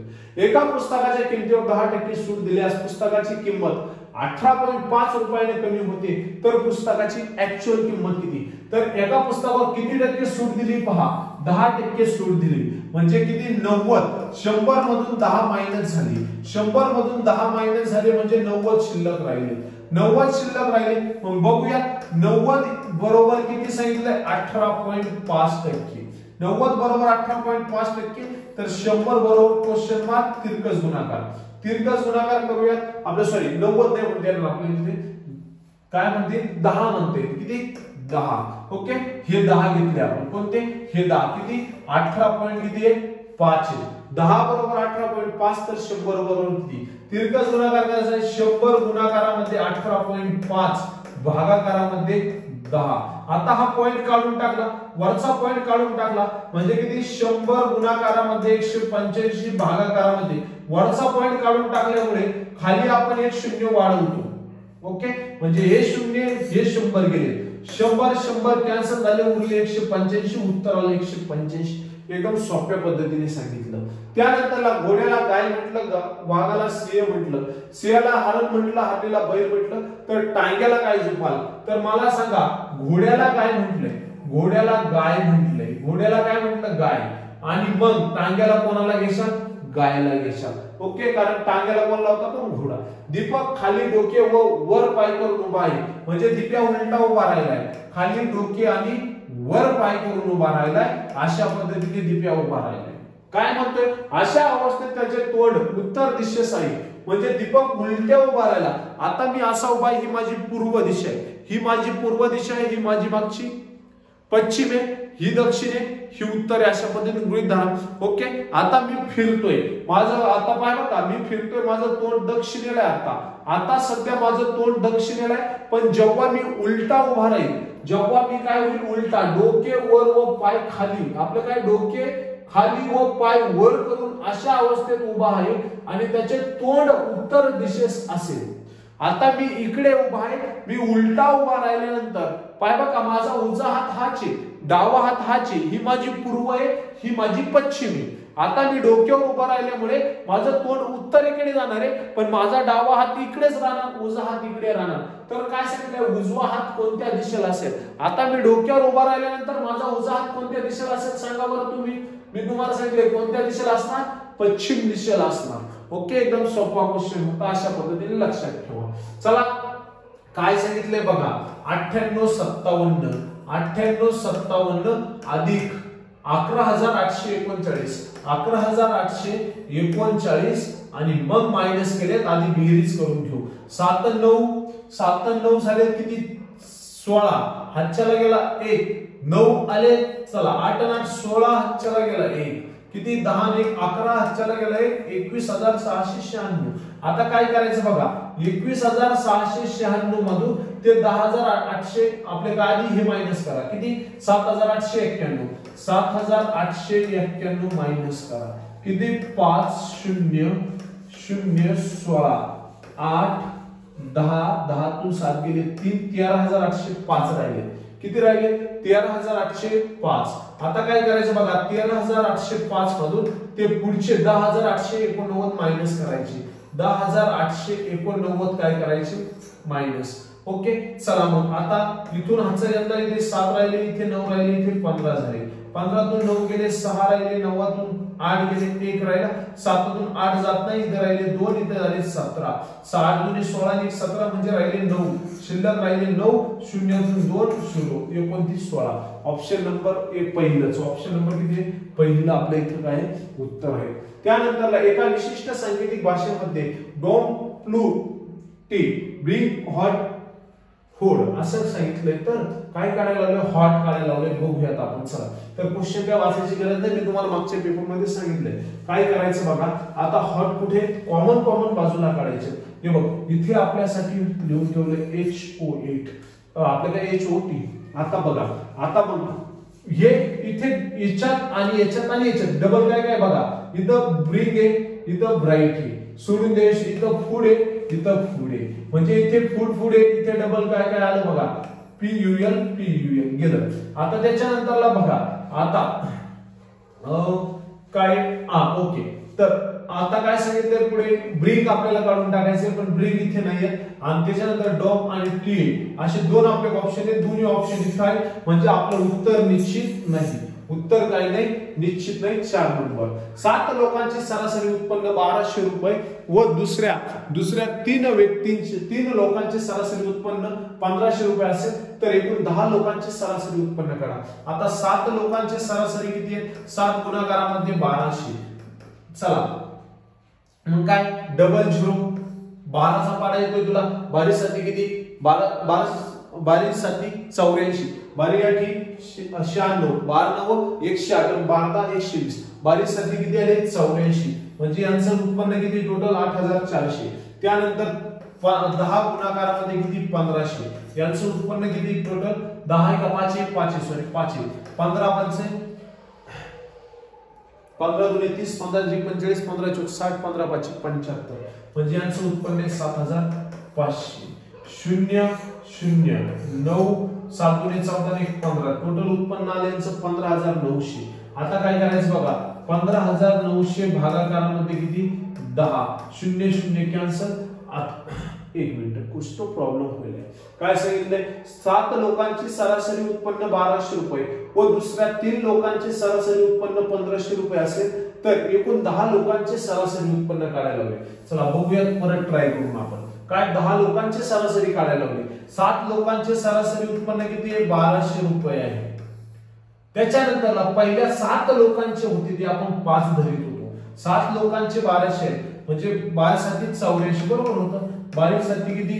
84. त्यानंतरला त्या 3 लोकांचं होतं आपण 5 धरलं होतं बरोबर. तरी म्हटलं काहीतरी चुकलंय. 3 लोकांचे उत्पन्न किती आहे? 1500. 15 3 किती? 45, 4500. टोटल त्यांचं उत्पन्न आलं 0 0 9 12900. किती आलं?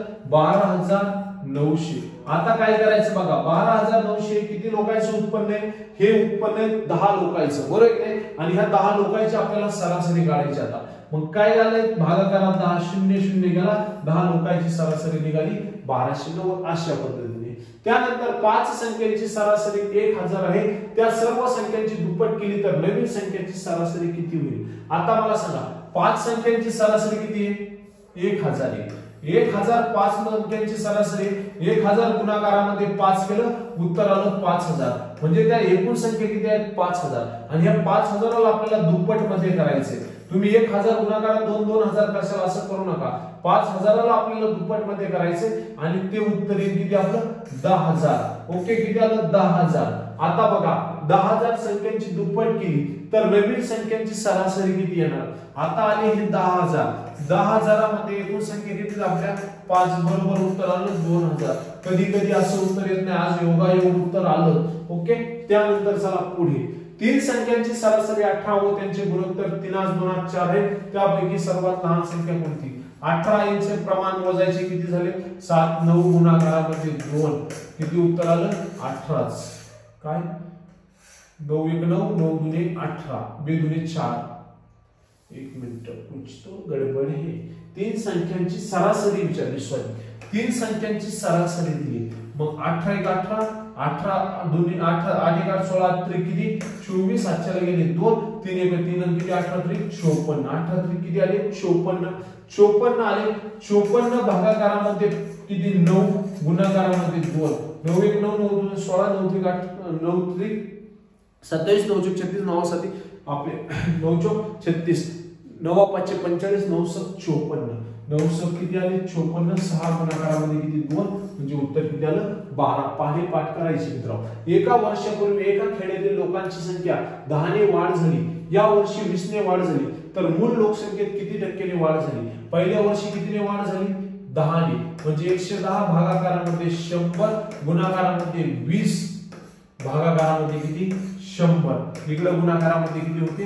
100 लोकसंख्या होती. 0 0 0 0 कट झाली. काय उरले? 11 गुणाकारामध्ये 2 बरोबर 22% लोकसंख्येत काय झाली? वाढ झाली. एकदम सोप्या पद्धतीने क्वेश्चन होता. जर एका संख्येच्या 25% 150 असतील, एका संख्येच्या 25% बरोबर किती आहे? 150 आहे. तर त्याचे 125 बरोबर किती असेल? तिरकस गुणाकार करायचा. एकदम सोपा, तुम्हाला तिरकस गुणाकार शिकवले. 125 गुणाकारामध्ये 150, भागाकारामध्ये 25 येतो. 25 25 5 150. हे आपलं 25 5 125 किती? मग 15 आपलं 5 सॉरी किती 5 गुणाकारामध्ये 150, 5 गुणाकारामध्ये 50, 0 5 25, 5 1 5 750. तर विद्यार्थी मित्रांनो पुढचा आपला क्वेश्चन काय आहे बघा, वर्ग शिक्षक आणि 10 विद्यार्थी यांच्या वयाची सरासरी 25 वर्षे आहे. म्हणजे काय, एक वर्ग शिक्षक आणि 10 विद्यार्थी, एक वर्ग शिक्षक अधिक मध्ये किती 10 विद्यार्थी यांच्या वयाची सरासरी किती मानली 25 वर्ष आहे. जर शिक्षकाचे वय वेगळे वगळले तर 2 वर्षांनी कमी होते. म्हणजे शिक्षक जर कट झाला म्हणजे फक्त 10च विद्यार्थी राहिले तर त्यांच्या वयाची सरासरी किती होती 23 वर्ष होते. तर शिक्षकाचे वय काढा. तर बघा आता काय करायचं, 25 गुणाकारामध्ये 11 करायचे, 5 1 5, 5 1 5, बे 1 बे 0, 5 1 5, बे 1 बे किती आलं 5 7 2 म्हणजे किती 275. जेव्हा शिक्षक होते तेव्हा त्यांचे वय किती होते 275. पण आता शिक्षक गेले, शिक्षक गेल्यानंतर काय 10 गुणाकारात 23 म्हणजे 23 10 230. आता काय करायचं 275 आणि 230 यांची वजाबाकी करायची. इथं आले 5, इथं आले 4, इथं 0 म्हणजे शिक्षकाचे वय किती आहे 45 वर्षे. एकदम सोप्या पद्धतीचा क्वेश्चन होता.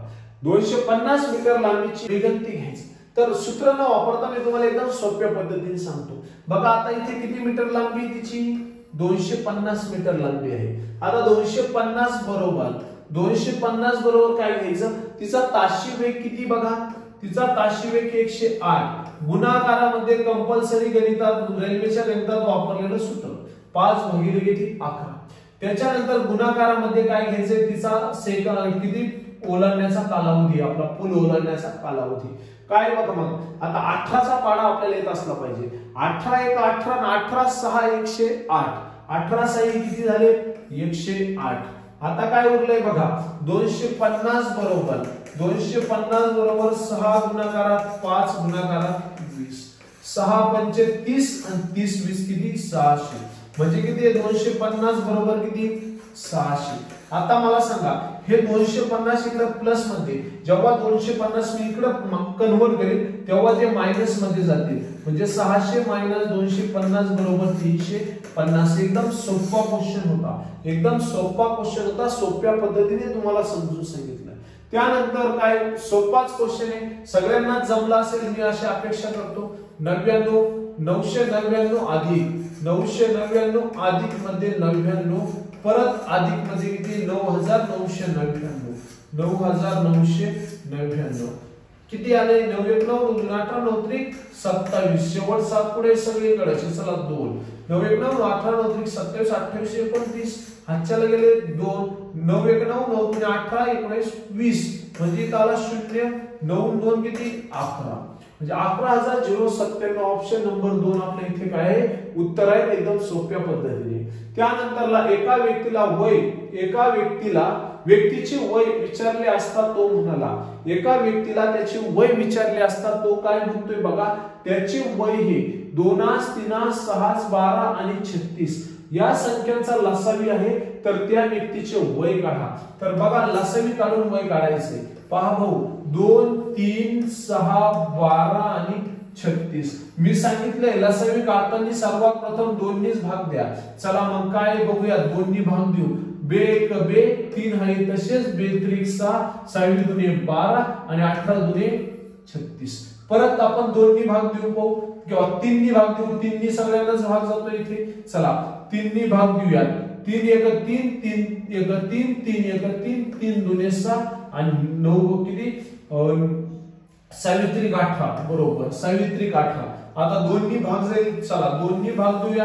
बे 1 बे आपले 1 1 1 बे 1 बे बे 3 6. मग काय शिल्लक राहिले आपले पाय. मग आता काय करायचंय आलेल्या उत्तराचा गुणाकार करून घ्यायचा अशा पद्धतीने. तिकडे किती शिल्लक राहिलेत आपले बघा 3 राहिले. चला मग बे 3 6 6 दुने 12 आणि 12 किती 12 36 12 12 किती 36. म्हणजे आपलं उत्तर किती नंबर इथे त्या व्यक्तीचं वय किती आहे 36 वर्ष आहे. तर विद्यार्थी मित्रांनो ए व बी यांच्या वयाचे गुणोत्तर 1:2 आहे. बी आणि सी यांच्या वयाचे गुणोत्तर 2:3 आहे. 1:2 आहे 2:3 आहे. तर कोणाचं ए आणि सी चं गुणोत्तर काढायला लावले. तर बघा काय करायचंय सर्वात प्रथम 1 गुणाकारामध्ये 3 भागाकारामध्ये 2 गुणाकारामध्ये आपलं काय किती अशा पद्धतीने गुणाकार करायचा यांचा. ओके चला 3 1 3 आपल्या इथे 3च घ्यायचे मित्रांनो. ओके इथे किती घ्यायचे 2च घ्यायचे. इथे किती 2 म्हणजे यांचा आणि यांचा गुणाकार करायचा. पाय बघा कशा पद्धतीने 1 गुणाकारामध्ये 2 भागाकारामध्ये 2 गुणाकारामध्ये 3. चला मग काय बे 1 बे बे 3 किती 6. चला 2 आणि छेद 6 आलं म्हणजे अशा पद्धतीने 2 आणि 6 आलं. आता 2 आणि 6 ला भाग जातोय बघूया. चला बे 1 बे बे 3 किती 6 म्हणजे ए आणि सी चं प्रमाण. तर विद्यार्थी मित्रांनो पुढचा आपला क्वेश्चन आहे तो म्हणजे सरासरीचा. सरासरीचा एकदम सोपा क्वेश्चन आहे. बघूयात काय सांगितलंय 26 22. आता सगळ्या संख्यांची बेरीज करायची. सरासरीचं सूत्र मी तुम्हाला सांगितलंय सर्व संख्यांची बेरीज करायची भागिले संख्यांचे क्रमांक दे. केवढ्या संख्या असतात तेवढ्यानी भागायचं. 18 अधिक मध्ये किती 14 अधिक मध्ये 30 अधिक मध्ये 34. भागाकारामध्ये किती संख्या आहेत 2 4 6. भागाकारामध्ये 6. चला मग 22 किती 10 30 40. चला 40 50 60 70 80 90 100 110 120 130 140 144 म्हणजे एकूण बेरीज किती आली 144. भागाकारामध्ये किती 6 6 1 6 6 2 12 उरले 2 6 3 18 6 चोक 24 म्हणजे उत्तर किती आलं. त्या संख्यांची सरासरी किती निघाली मित्रांनो 24 निघाली. सोप्या पद्धतीने 220 पानी पुस्तकाचे 2-5 भाग वाचलेला तर पुस्तकाचे किती पानं शिल्लक राहिले. एकदम सोपा क्वेश्चन आहे. 220 पानी पुस्तक आहे त्यापैकी 2/5 भाग वाचलाय म्हणजे काय 220 पैकी 2 भाग वाचलाय तर शिल्लक किती भाग राहिलाय 3 भाग शिल्लक राहिले. मग आता अशा वेळेस काय करायचं बघा यांचा तिरकस गुणाकार करायचा म्हणजे इथे किती 5 येणार. 220 भागाकारामध्ये 5 गुणाकारामध्ये किती 3 5 1 5 5 चोक 20. इथे किती उरले परत 2 उरले ना परत 5 चोक किती 20 म्हणजे काय आलं 4 गुणाकारामध्ये किती आलं 3 4 3 12 4 3 12 आणि 1 13 132 पानं त्याचे काय राहिले अजून वाचायचे राहिले. बस म्हणा वाचित 2-4 महिने. चला पुढला क्वेश्चन काय 40 चे 25% बरोबर 25 चे किती टक्के. आता एकदम सोपा आहे 40 चे 25% बरोबर 25 चे किती टक्के आहेत तर 25 चे 40% येणार. 25 चे किती टक्के येणार 40% येणार. तरी आपण सॉल्व्ह करूया. चला उत्तर 40% राहणार पण आपण सॉल्व्ह करूया कसे बघा 40 चे 25% म्हणजे काय 40 बरोबर 100 तर 25 बरोबर क्वेश्चन मार्क तिरकस गुणाकार. 40 गुणाकारामध्ये 25 भागाकारामध्ये 100 0 0 कॅन्सल 5 1 5 5 2 10 5 5 25 5 1 5 आणि आपले बे 1 बे 2 4 म्हणजे काय आलं 10. ओके तर आता बघा 40 चे 25% बरोबर 25 चे किती टक्के 40 चे 25% किती आहे 10 आहे तर ते 10 आणि 25 चे किती टक्के आहे तर 10 बरोबर क्वेश्चन मार्क 25 बरोबर किती 100 तिरकस गुणाकार. 10 गुणाकारामध्ये 100 भागाकारामध्ये किती 25 25 1 25 25 चोक 100 काय राहिले 10 गुणाकारामध्ये 4 बरोबर किती 40% सांगितलं होतं तुम्हाला 40% उत्तर निघणार सोप्या पद्धतीने.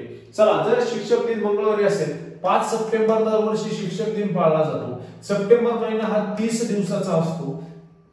त्याच्यानंतर काय सांगितलं गांधी जयंती कोणत्या वारी असेल. चला आता गांधी जयंती 2 ऑक्टोबरला असते. आता सप्टेंबर 30 मधून 5 गेले म्हणजे सप्टेंबरचे 25 दिवस शिल्लक राहिले. सप्टेंबर नंतर लगेच ऑक्टोबर म्हणजे दुसरा दिवस एकूण आले 27 भागाकारामध्ये 7 7 1 7 14 7 1 21 7 चोक 28 7 3 किती 21 शिल्लक किती राहिले पुढले 6 दिवस. चला मग काय मंगळवारपासून 6 दिवस पुढे चला 1 2 3 4 5 आणि 6 बुधवार गुरुवार शुक्रवार शनिवार रविवार सोमवार म्हणजे उत्तर काय आलं सोमवार म्हणजे मंगळवारचा मागचा दिवस. ओके त्यानंतर 7 विद्यार्थी 7 प्रकल्प 7 दिवसात पूर्ण करतात. 7 विद्यार्थी 7 प्रकल्प 7 दिवसात पूर्ण करतात तर एक विद्यार्थी एक प्रकल्प किती दिवसात पूर्ण करेल 7 दिवसात. सोपं वगैरे ते असे गणित आपल्याला खूप वेळेस पेपरला पडतात. ओके त्यानंतरला काय ABCD ABCD वर गणित आपल्याला ABCD लिहिल्याशिवाय पर्याय नाही. ABCDEFGHIJK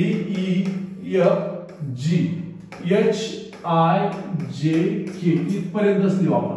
चला काय सांगितलं पहिल्यांदा A घेतला B घेतला डायरेक्ट D घेतला नंतर C घेतला D घेतला डायरेक्ट F घेतला नंतर काय यायचा E घेतला F घेतला डायरेक्ट H घेतला. आता आपण काय करू G घेऊ H घेऊ आणि डायरेक्ट J घेऊ.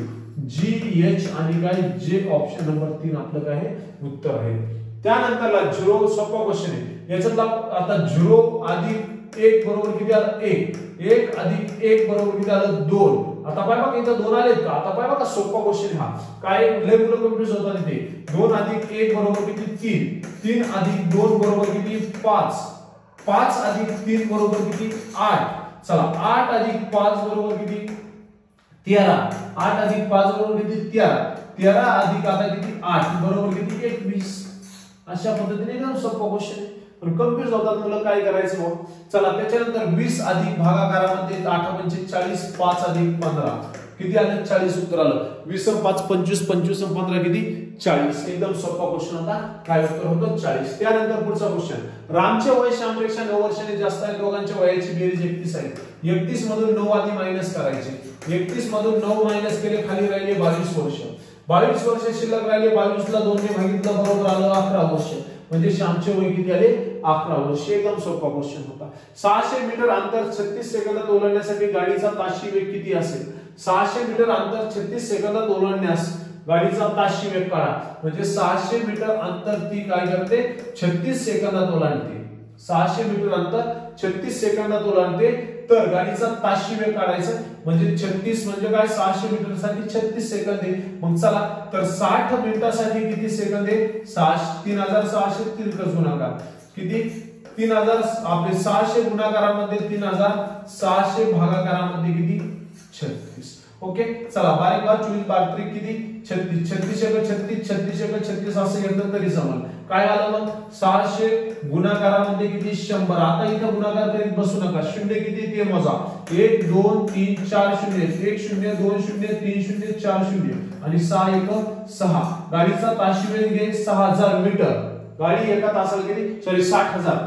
किती 60000 मीटर गाडी एका तासाला 60000 मीटर जाते पण 60000 भागाकारामध्ये किती 60 आपले किती 1000 60000 भागाकारामध्ये किती 1000 1 2 3 1 2 3 शून्य गेला तर गाडी एका तासाला किती किलोमीटर जाते 60 किलोमीटर जाते एकदम सोपा क्वेश्चन होता त्यानंतरला पुढला क्वेश्चन वधूला जसा वर तसा कुणाला धीर भाऊजाईला धीर भाऊजाईचं नातं धीर तर वधूचं नातं कसं वर चला त्यानंतर 4 ला 27 तर कोणाला 125 4 1 4 1 बरोबर किती 3 3चा घन किती 3चा 3 दा गुणाकार म्हणजे 27 3 3 9 9 3 27 त्याच्यानंतरला किती 6 1 बरोबर 5 5चा घन 5 25 25 5 125 म्हणजे उत्तर किती आपलं 6 एकदम सोपा क्वेश्चन होता त्यानंतर आता ताडोबा राष्ट्रीय उद्यान खालीलपैकी कोणत्या जिल्ह्यात आहे तर विद्यार्थी मित्रांनो 1955 मध्ये महाराष्ट्रातलं पहिलं राष्ट्रीय उद्यान स्थापन झालं ताडोबा 255 चौरस किलोमीटर क्षेत्रफळ आहे तर विद्यार्थी मित्रांनो चंद्रपूर जिल्ह्यामधील भद्रावती या ठिकाणी हे ताडोबा राष्ट्रीय उद्यान आहे ताडोबा राष्ट्रीय उद्यान महाराष्ट्रातलं पहिलं राष्ट्रीय उद्यान आहे चंद्रपूर मध्ये आहे ओके ताडोबा महाराष्ट्रामध्ये 6 राष्ट्रीय उद्यान त्यापैकी ताडोबा राष्ट्रीय उद्यान हे मगर पालन केंद्रासाठी काय प्रसिद्ध आहे तिथं जास्त मगरी आढळतात ताडोबा राष्ट्रीय उद्यानामध्ये ताडोबा हा जंगलाचा आत्मा म्हणून काय केलं जाते तिथे ओळखले जाते ताडोबा सरोवराला त्यानंतर महाराष्ट्रात सर्वाधिक वने असणारा जिल्हा कोणता महाराष्ट्रातील वनांचा जिल्हा म्हणून आपण गडचिरोली जिल्ह्याला ओळखतो कोणत्या गडचिरोली जिल्ह्याला जगातील सर्वाधिक प्रदूषित राजधानी असणारं शहर दिल्ली आहे जगात सर्वात प्रदूषित राजधानी असणारं शहर दिल्ली आहे ढाका ही बांगलादेशाची राजधानी आहे मुंबई भारताची आर्थिक राजधानी आहे ओके त्यानंतरला पुढे मांजराला दूध आवडते वाक्यातील प्रयोग ओळखा मांजराला दूध आवडते हे वाक्य कर्तरी वाक्याचं उदाहरण आहे कसलं कर्तरी ते तुम्हाला सांगितले मी तुझे जेवण झाले का वाक्यातील प्रकार ओळखा तुझे जेवण झाले का का प्रश्न विचारला मित्रा काय झाले का नाही का प्रश्नार्थी वाक्य काय आलं प्रश्नार्थी वाक्य प्रश्नचिन्ह टाकलेच राहिलेलं होतं तिकडे टाकलेलं अहो ताजमहाल एक जगती अहो ताजमहाल एक जगती तो त्याच्या परी अहो ताजमहाल एक जगती तो त्याच्या परी या वाक्यातील अलंकार ओळखा आता आपल्या अलंकाराचे मुख्य 2 प्रकार पडतात अलंकार म्हणजे काय तर अलंकार म्हणजे काय पाय जेव्हा वाक्यामध्ये पाय बघा अलंकार कुणाला म्हणायचं अलंकार म्हणजे जेव्हा वाक्यात एखादा शब्द वाक्याचे सौंदर्य दाखवत असेल वाक्याचं काय दाखवत असेल? सौंदर्य. जसं एखादी महिला दागिने घालून तिचं सौंदर्य दाखवते, तसं वाक्यामध्ये एखादा शब्द त्याचं सौंदर्य दाखवत असेल तर त्यास आपण अलंकार असे म्हणतो. अलंकाराचे मुख्य दोन प्रकार पडतात, शब्द अलंकार आणि काय? वाक्य. अर्थानुसार अलंकार आपण त्याला म्हणतो, वाक्याच्या अर्थानुसार. शब्द अलंकाराचे परत 3 प्रकार पडतात आणि पुढे याचे परत 20 प्रकार पडतात. तर विद्यार्थी मित्रांनो, आता आपल्या मनातूनचे एक कवी म्हटले आहे काय? तर तुझ्या टपोऱ्या डोळ्यामध्ये साजतय माझं गाव, तुझ्या टपोऱ्या डोळ्यामध्ये साजतय माझं गाव, आणि सांग राणी तुझ्या हृदयामध्ये कसं कोरलंय माझं नाव. तर हा एक आपला अलंकार आहे. त्यानंतरला नामदेव महाजन यांनी कविता म्हटली काय? वावराच्या बांधावरती झापा आणि त्या झाप्यामध्ये राहतो माझा बाप, ऊन वारा पाऊस सदैव त्याच्या माथी, ऊन वारा पाऊस सदैव त्याच्या माथी, राजा सरजाची बैल जोडी होती डिमटीला साठी.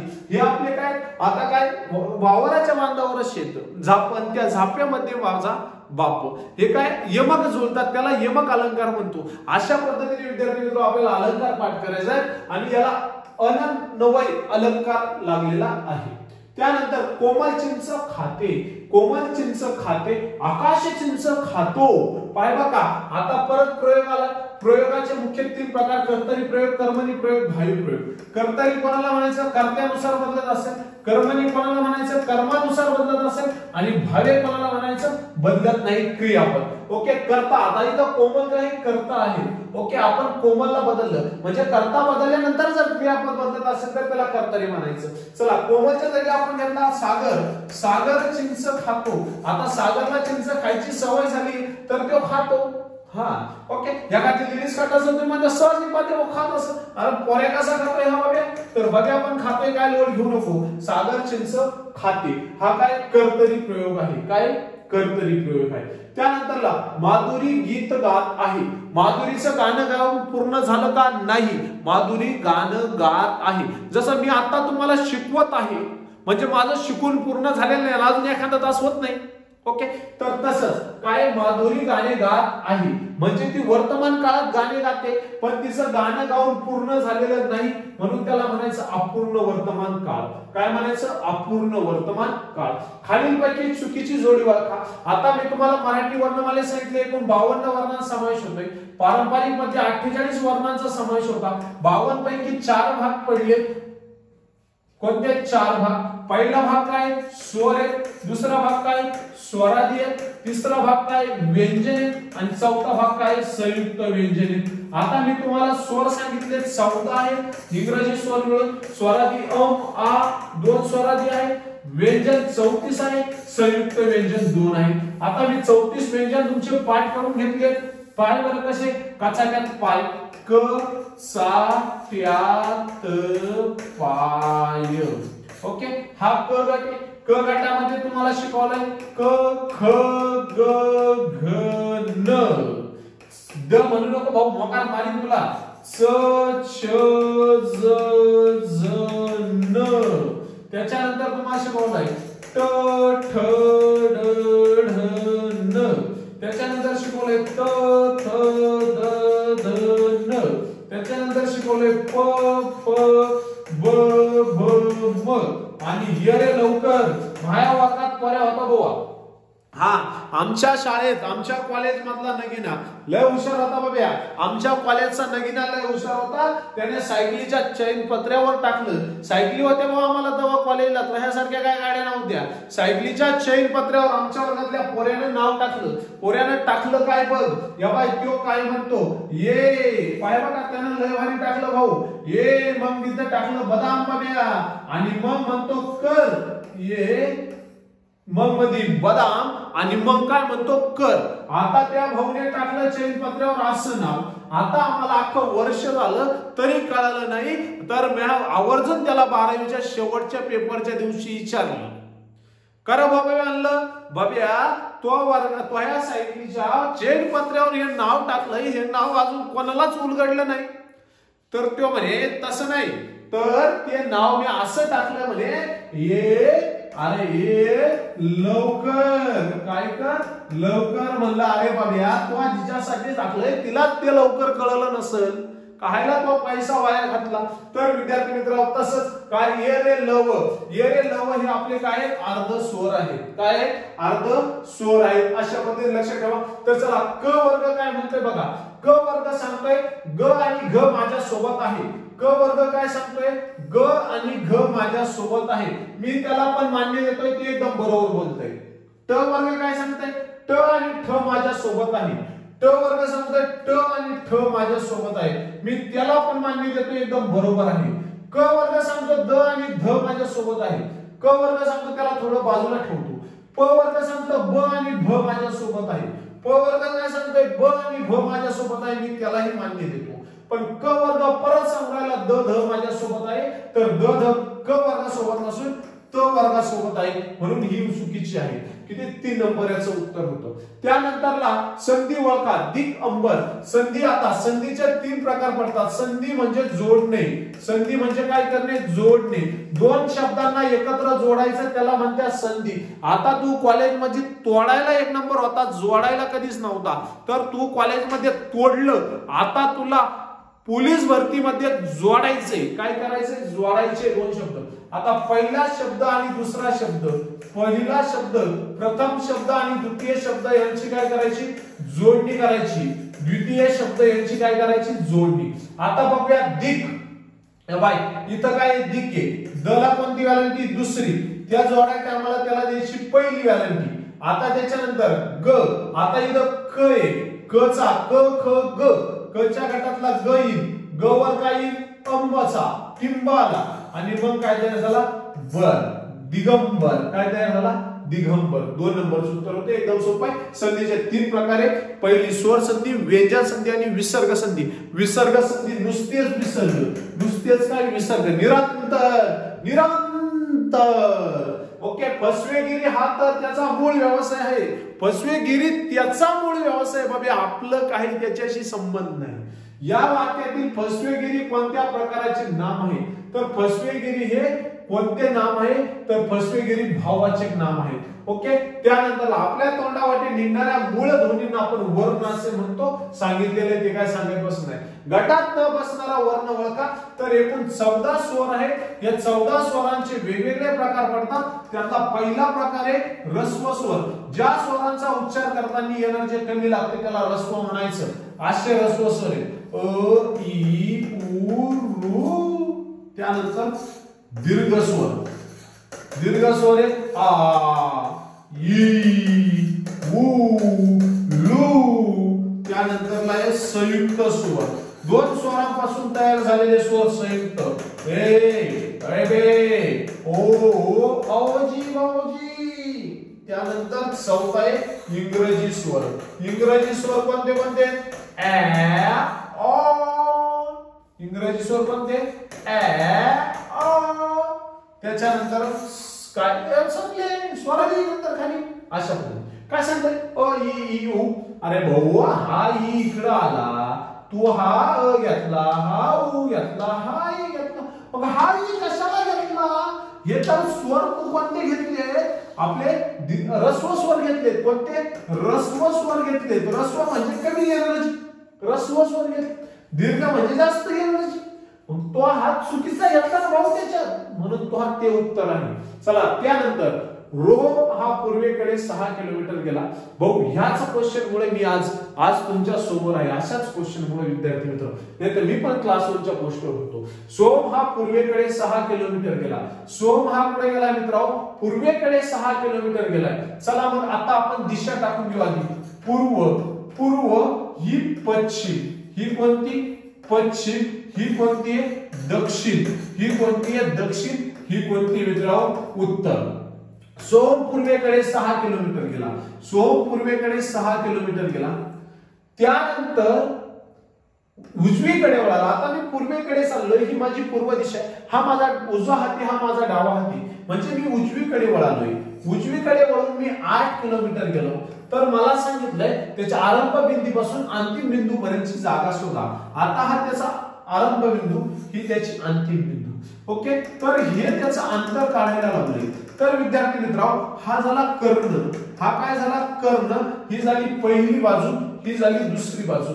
आता आपल्यासाठी सूत्र आहे कर्णाचा स्क्वेअर, कर्णाचा वर्ग बरोबर पहिल्या बाजूचा वर्ग अधिक दुसऱ्या बाजूचा वर्ग अधिक काय दुसऱ्या बाजूचा वर्ग दुसऱ्या। आता कर्णाचा स्क्वेअर, कर्णाचा वर्ग बरोबर पहिली बाजू किती आहे 6, 6चा वर्ग अधिक दुसरी बाजू किती आहे तर बघ दुसरी बाजू आहे 8, 8चा वर्ग।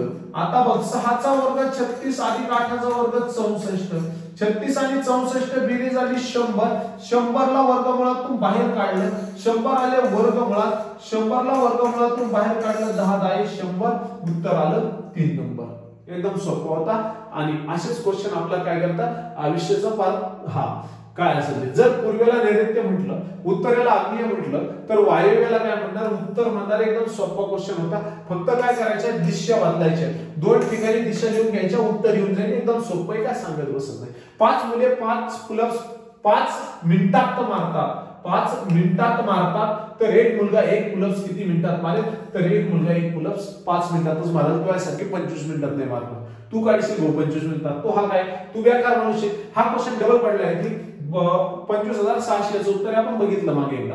ओके, त्यानंतरला पुढला क्वेश्चन कोमल, सोमत, सोनल, तेजल आणि सूरज या 4 व्यक्तींचे 4 वर्षापूर्वीचे सरासरी वय 11 वर्ष होती। आता मला सांग किती वर्षापूर्वीचे होते 4 वर्षापूर्वीचे सरासरी किती होते 11, म्हणून त्यांचे 4 वर्षापूर्वीचे चौघींचे वय 44 आले। 4 वर्षापूर्वीचे चौघींचे वय 44 आले। आज रोजीचे त्या चौघींचे वय किती असेल बघा 44। आज रोजी व्यक्ती किती होत्या 4, वर्ष किती होते 4, 4 वर्षापूर्वी म्हणजे आज 4 वर्ष वाढले म्हणजे त्यांचं वय 16 वाढलं। आज रोजी त्यांचं वय 60 वर्ष। 4 वर्षानंतरचं प्रमाण दिले अधिक 16 म्हणजे एकूण 76 वर्षाचं त्यांनी प्रमाण दिले। 76 भागाकारामध्ये 14 आणि 19, भागाकारामध्ये किती 19, गुणाकारामध्ये काय सांगितले बघा सूरजचे आजचे वय काढा। सूरजचं प्रमाण किती आहे 7 आहे। चला 19 एका 19 19 चोक 76 भाऊ पाढे पाठ केल्याशिवाय पर्याय नाही। जर तो हे पाढे पाठ नसेल होत ना तर तुला इथे एक सोपी आयडिया शिकवतो थोडी। तर बघ 76 भागाकारामध्ये 19 बघ याला याला सोडून दे 9 1 9 9 8 9 3 27 9 चोक 36 हे बघ 6 एकक स्थानी आले 4 उत्तर 2 टाक। भाऊ काही कर पण पाड्याचं तेवढं कर बघूया तर किती 4। आता बघ 4 वर्षानंतर त्याचं वय निघाले 728। 4 वर्षानंतर सूरजचं वय किती 28, तर 28 मधून 4 मायनस झाले म्हणजे सूरजचं आजचं वय आलं 24 वर्ष। सूरजचे आजचे वय किती आले मित्रांनो 24 वर्ष। एकदम सोप्या पद्धतीने सांगितलं। सज्जन या शब्दाची संधीचे संधी तुम्हाला सांगितले 3 प्रकारचे आहेत, स्वर संधी, व्यंजन संधी, विसर्ग संधी। तर मित्रांनो सज्जन हा शब्द पहा, सज्जन, सज्जन हा शब्द अशा पद्धतीने लिहिलेला आहे सज अधिक चल, चल किंवा जन तरी चालेल, सज्जन म्हणजे व्यंजन संधी। ओके, त्याच्यानंतरला जनक या शब्दाचा विरुद्धार्थी शब्द जननी माता असा होतो। खालीलपैकी कोणती अभिजात भाषा नाही, मराठी भाषा ही अभिजात भाषा नाही। भारतामध्ये 6 भाषांना अभिजात भाषा दर्जा दिलेला आहे। अभिजात म्हणजे भाषा म्हणजे अशी भाषा उदाहरणार्थ तमिळ, संस्कृत, ओडिया। ओके, तर अभिजात भाषा म्हणजे अशा भाषा की ज्या प्राचीन काळात अस्तित्वात होत्या, आजही अस्तित्वात आहे। प्राचीन काळामध्ये त्यांना विशेष दर्जा होता, आजही त्यांना विशेष दर्जा आहे। अशा भाषांना आपण अभिजात भाषा म्हणतो। मराठी भाषा अभिजात भाषा आहे की नाही यासाठी रंगनाथ पठारे यांची समिती नियुक्त करण्यात आली, पण त्या समितीने सांगितलं की मराठी भाषा अभिजात भाषा नाही म्हणून तिला अजूनही दर्जा भेटलेला नाही। डोंगर हा शब्दाचं रूप ओळखा। आता बघा आपल्याला माहितीये या बाय हा काय झाडी पाहे बघा काय म्हटलंय बघा या बाय हा सांगितलंय काय झाडी, काय झाडी, काय डोंगर, काय डोंगर, काय झाडी, काय डोंगर, काय ते हॉटेल, काय ते हॉटेल, हॉटेल। समद कसं आहे बघा, समद ओक्य, ओक्य मध्ये हाय, समद ओक्य मध्ये हाय। आणि मग तुला त्याच्यावरच प्रश्न विचारला हाय की काय झाडी। आणि आता हे जे झाडी आहे ना झाडी, हे झाडी किंवा हे डोंगर आहे ना डोंगर, हे डोंगर हे शब्द मराठी व्याकरणामधून आले तरी कुठून, तर मित्रा हे शब्द मराठी व्याकरणात आले देशी भाषेतून। पण हा हॉटेल जो आहे ना हॉटेल, हा आला इंग्रजी भाषेतून. कुठून आला? इंग्रजी भाषेतून. हे लक्षात ठेवा. त्यानंतर चला बघूया पुढचा क्वेश्चन. भारतात आधुनिक शिक्षणाचा पाया घातला इंग्रजांनी. मॅकॉले नावाच्या व्यक्तीचा 1834 मध्ये खलिता आला भारतामध्ये. इंग्रजी शिक्षण 1835 मध्ये लॉर्ड विल्यम बेंटिंग नावाच्या व्यक्तीने सुरू केलं. इंग्रज उत्तर. समानार्थी शब्द मेष पात्र. अरे तुम्ही एखाद्या मुलगी म्हणते एखाद्याला ए बे किती मेष पात्र आहे रे ही. अरे मेष पात्र म्हणजे मूर्ख, बावळट. काय बावळट? ओके, मेंढा बिंढा नाही. चला भारुड. संत एकनाथ महाराज. भारुडासाठी आपण ज्यांना ओळखतो ते म्हणजे संत एकनाथ महाराज. सर्वांनी शांत बसा. काय केली? विद्यार्थ्यांना आज्ञा केली. काय केली? आज्ञा केली. योग्य शब्द ओळखा. कवयित्री. ओके, 12-18. 12 गुणाकारामध्ये 18 अधिक 12चा वर्ग 144. 12 गुणाकारात 18, 8 दुणे 16, आजच्या गेला 1, 9, 0 आपलं किती? 1, 6, 11, 216. 216 भागाकारामध्ये 12चा वर्ग 144, 4 आणि 4 10, चला गेला 1, 6 360 उत्तर 3 नंबर. चला महान या शब्दाचा समानार्थी शब्द महान म्हणजे मोठा. महान म्हणजे काय? मोठा. ओके, खालील वाक्यातील सर्वनामाचा प्रकार ओळखा. हा माझा वर्ग बंधू आहे. या बाय हा त्योच तुला सांगितला मगाशी मी त्योच. हा माझा काय आहे? वर्गबंधू आहे. याच्याकडे मी बोट करून दाखवू राहिलोय. हा माझा काय आहे? वर्गबंधू आहे. म्हणजे काय तुला काय करू राहिले? दाखवू राहिलोय. ते काय झालं? दर्शक सर्वनाम झालं. मला 2 मैल चालवते. मला पहिल्यांदा चालवत नव्हतं. मी लय आजारी होतो बाब्या. असं गृहीत धरा मी नव्हतो भाऊ. आणि 5-50 वर्ष अजून आजारी पडणार नाही. मला 2 मैल चालवते. या वाक्यातील क्रियापद ओळखा. मला ते शक्य झाले. आता काय झालंय? शक्य झालंय. अशा पद्धतीने विद्यार्थी मित्र आपला हा 5 नंबरचा पेपर स्पष्टीकरण इथे संपलेला आहे. भेटूया 6 नंबरच्या स्पष्टीकरणामध्ये. व्हिडिओ आवडत असेल तर फीडबॅक नक्की कळवा. चला भेटूया पुढल्या व्हिडिओमध्ये. तोपर्यंत अभ्यास करा. थँक्यू.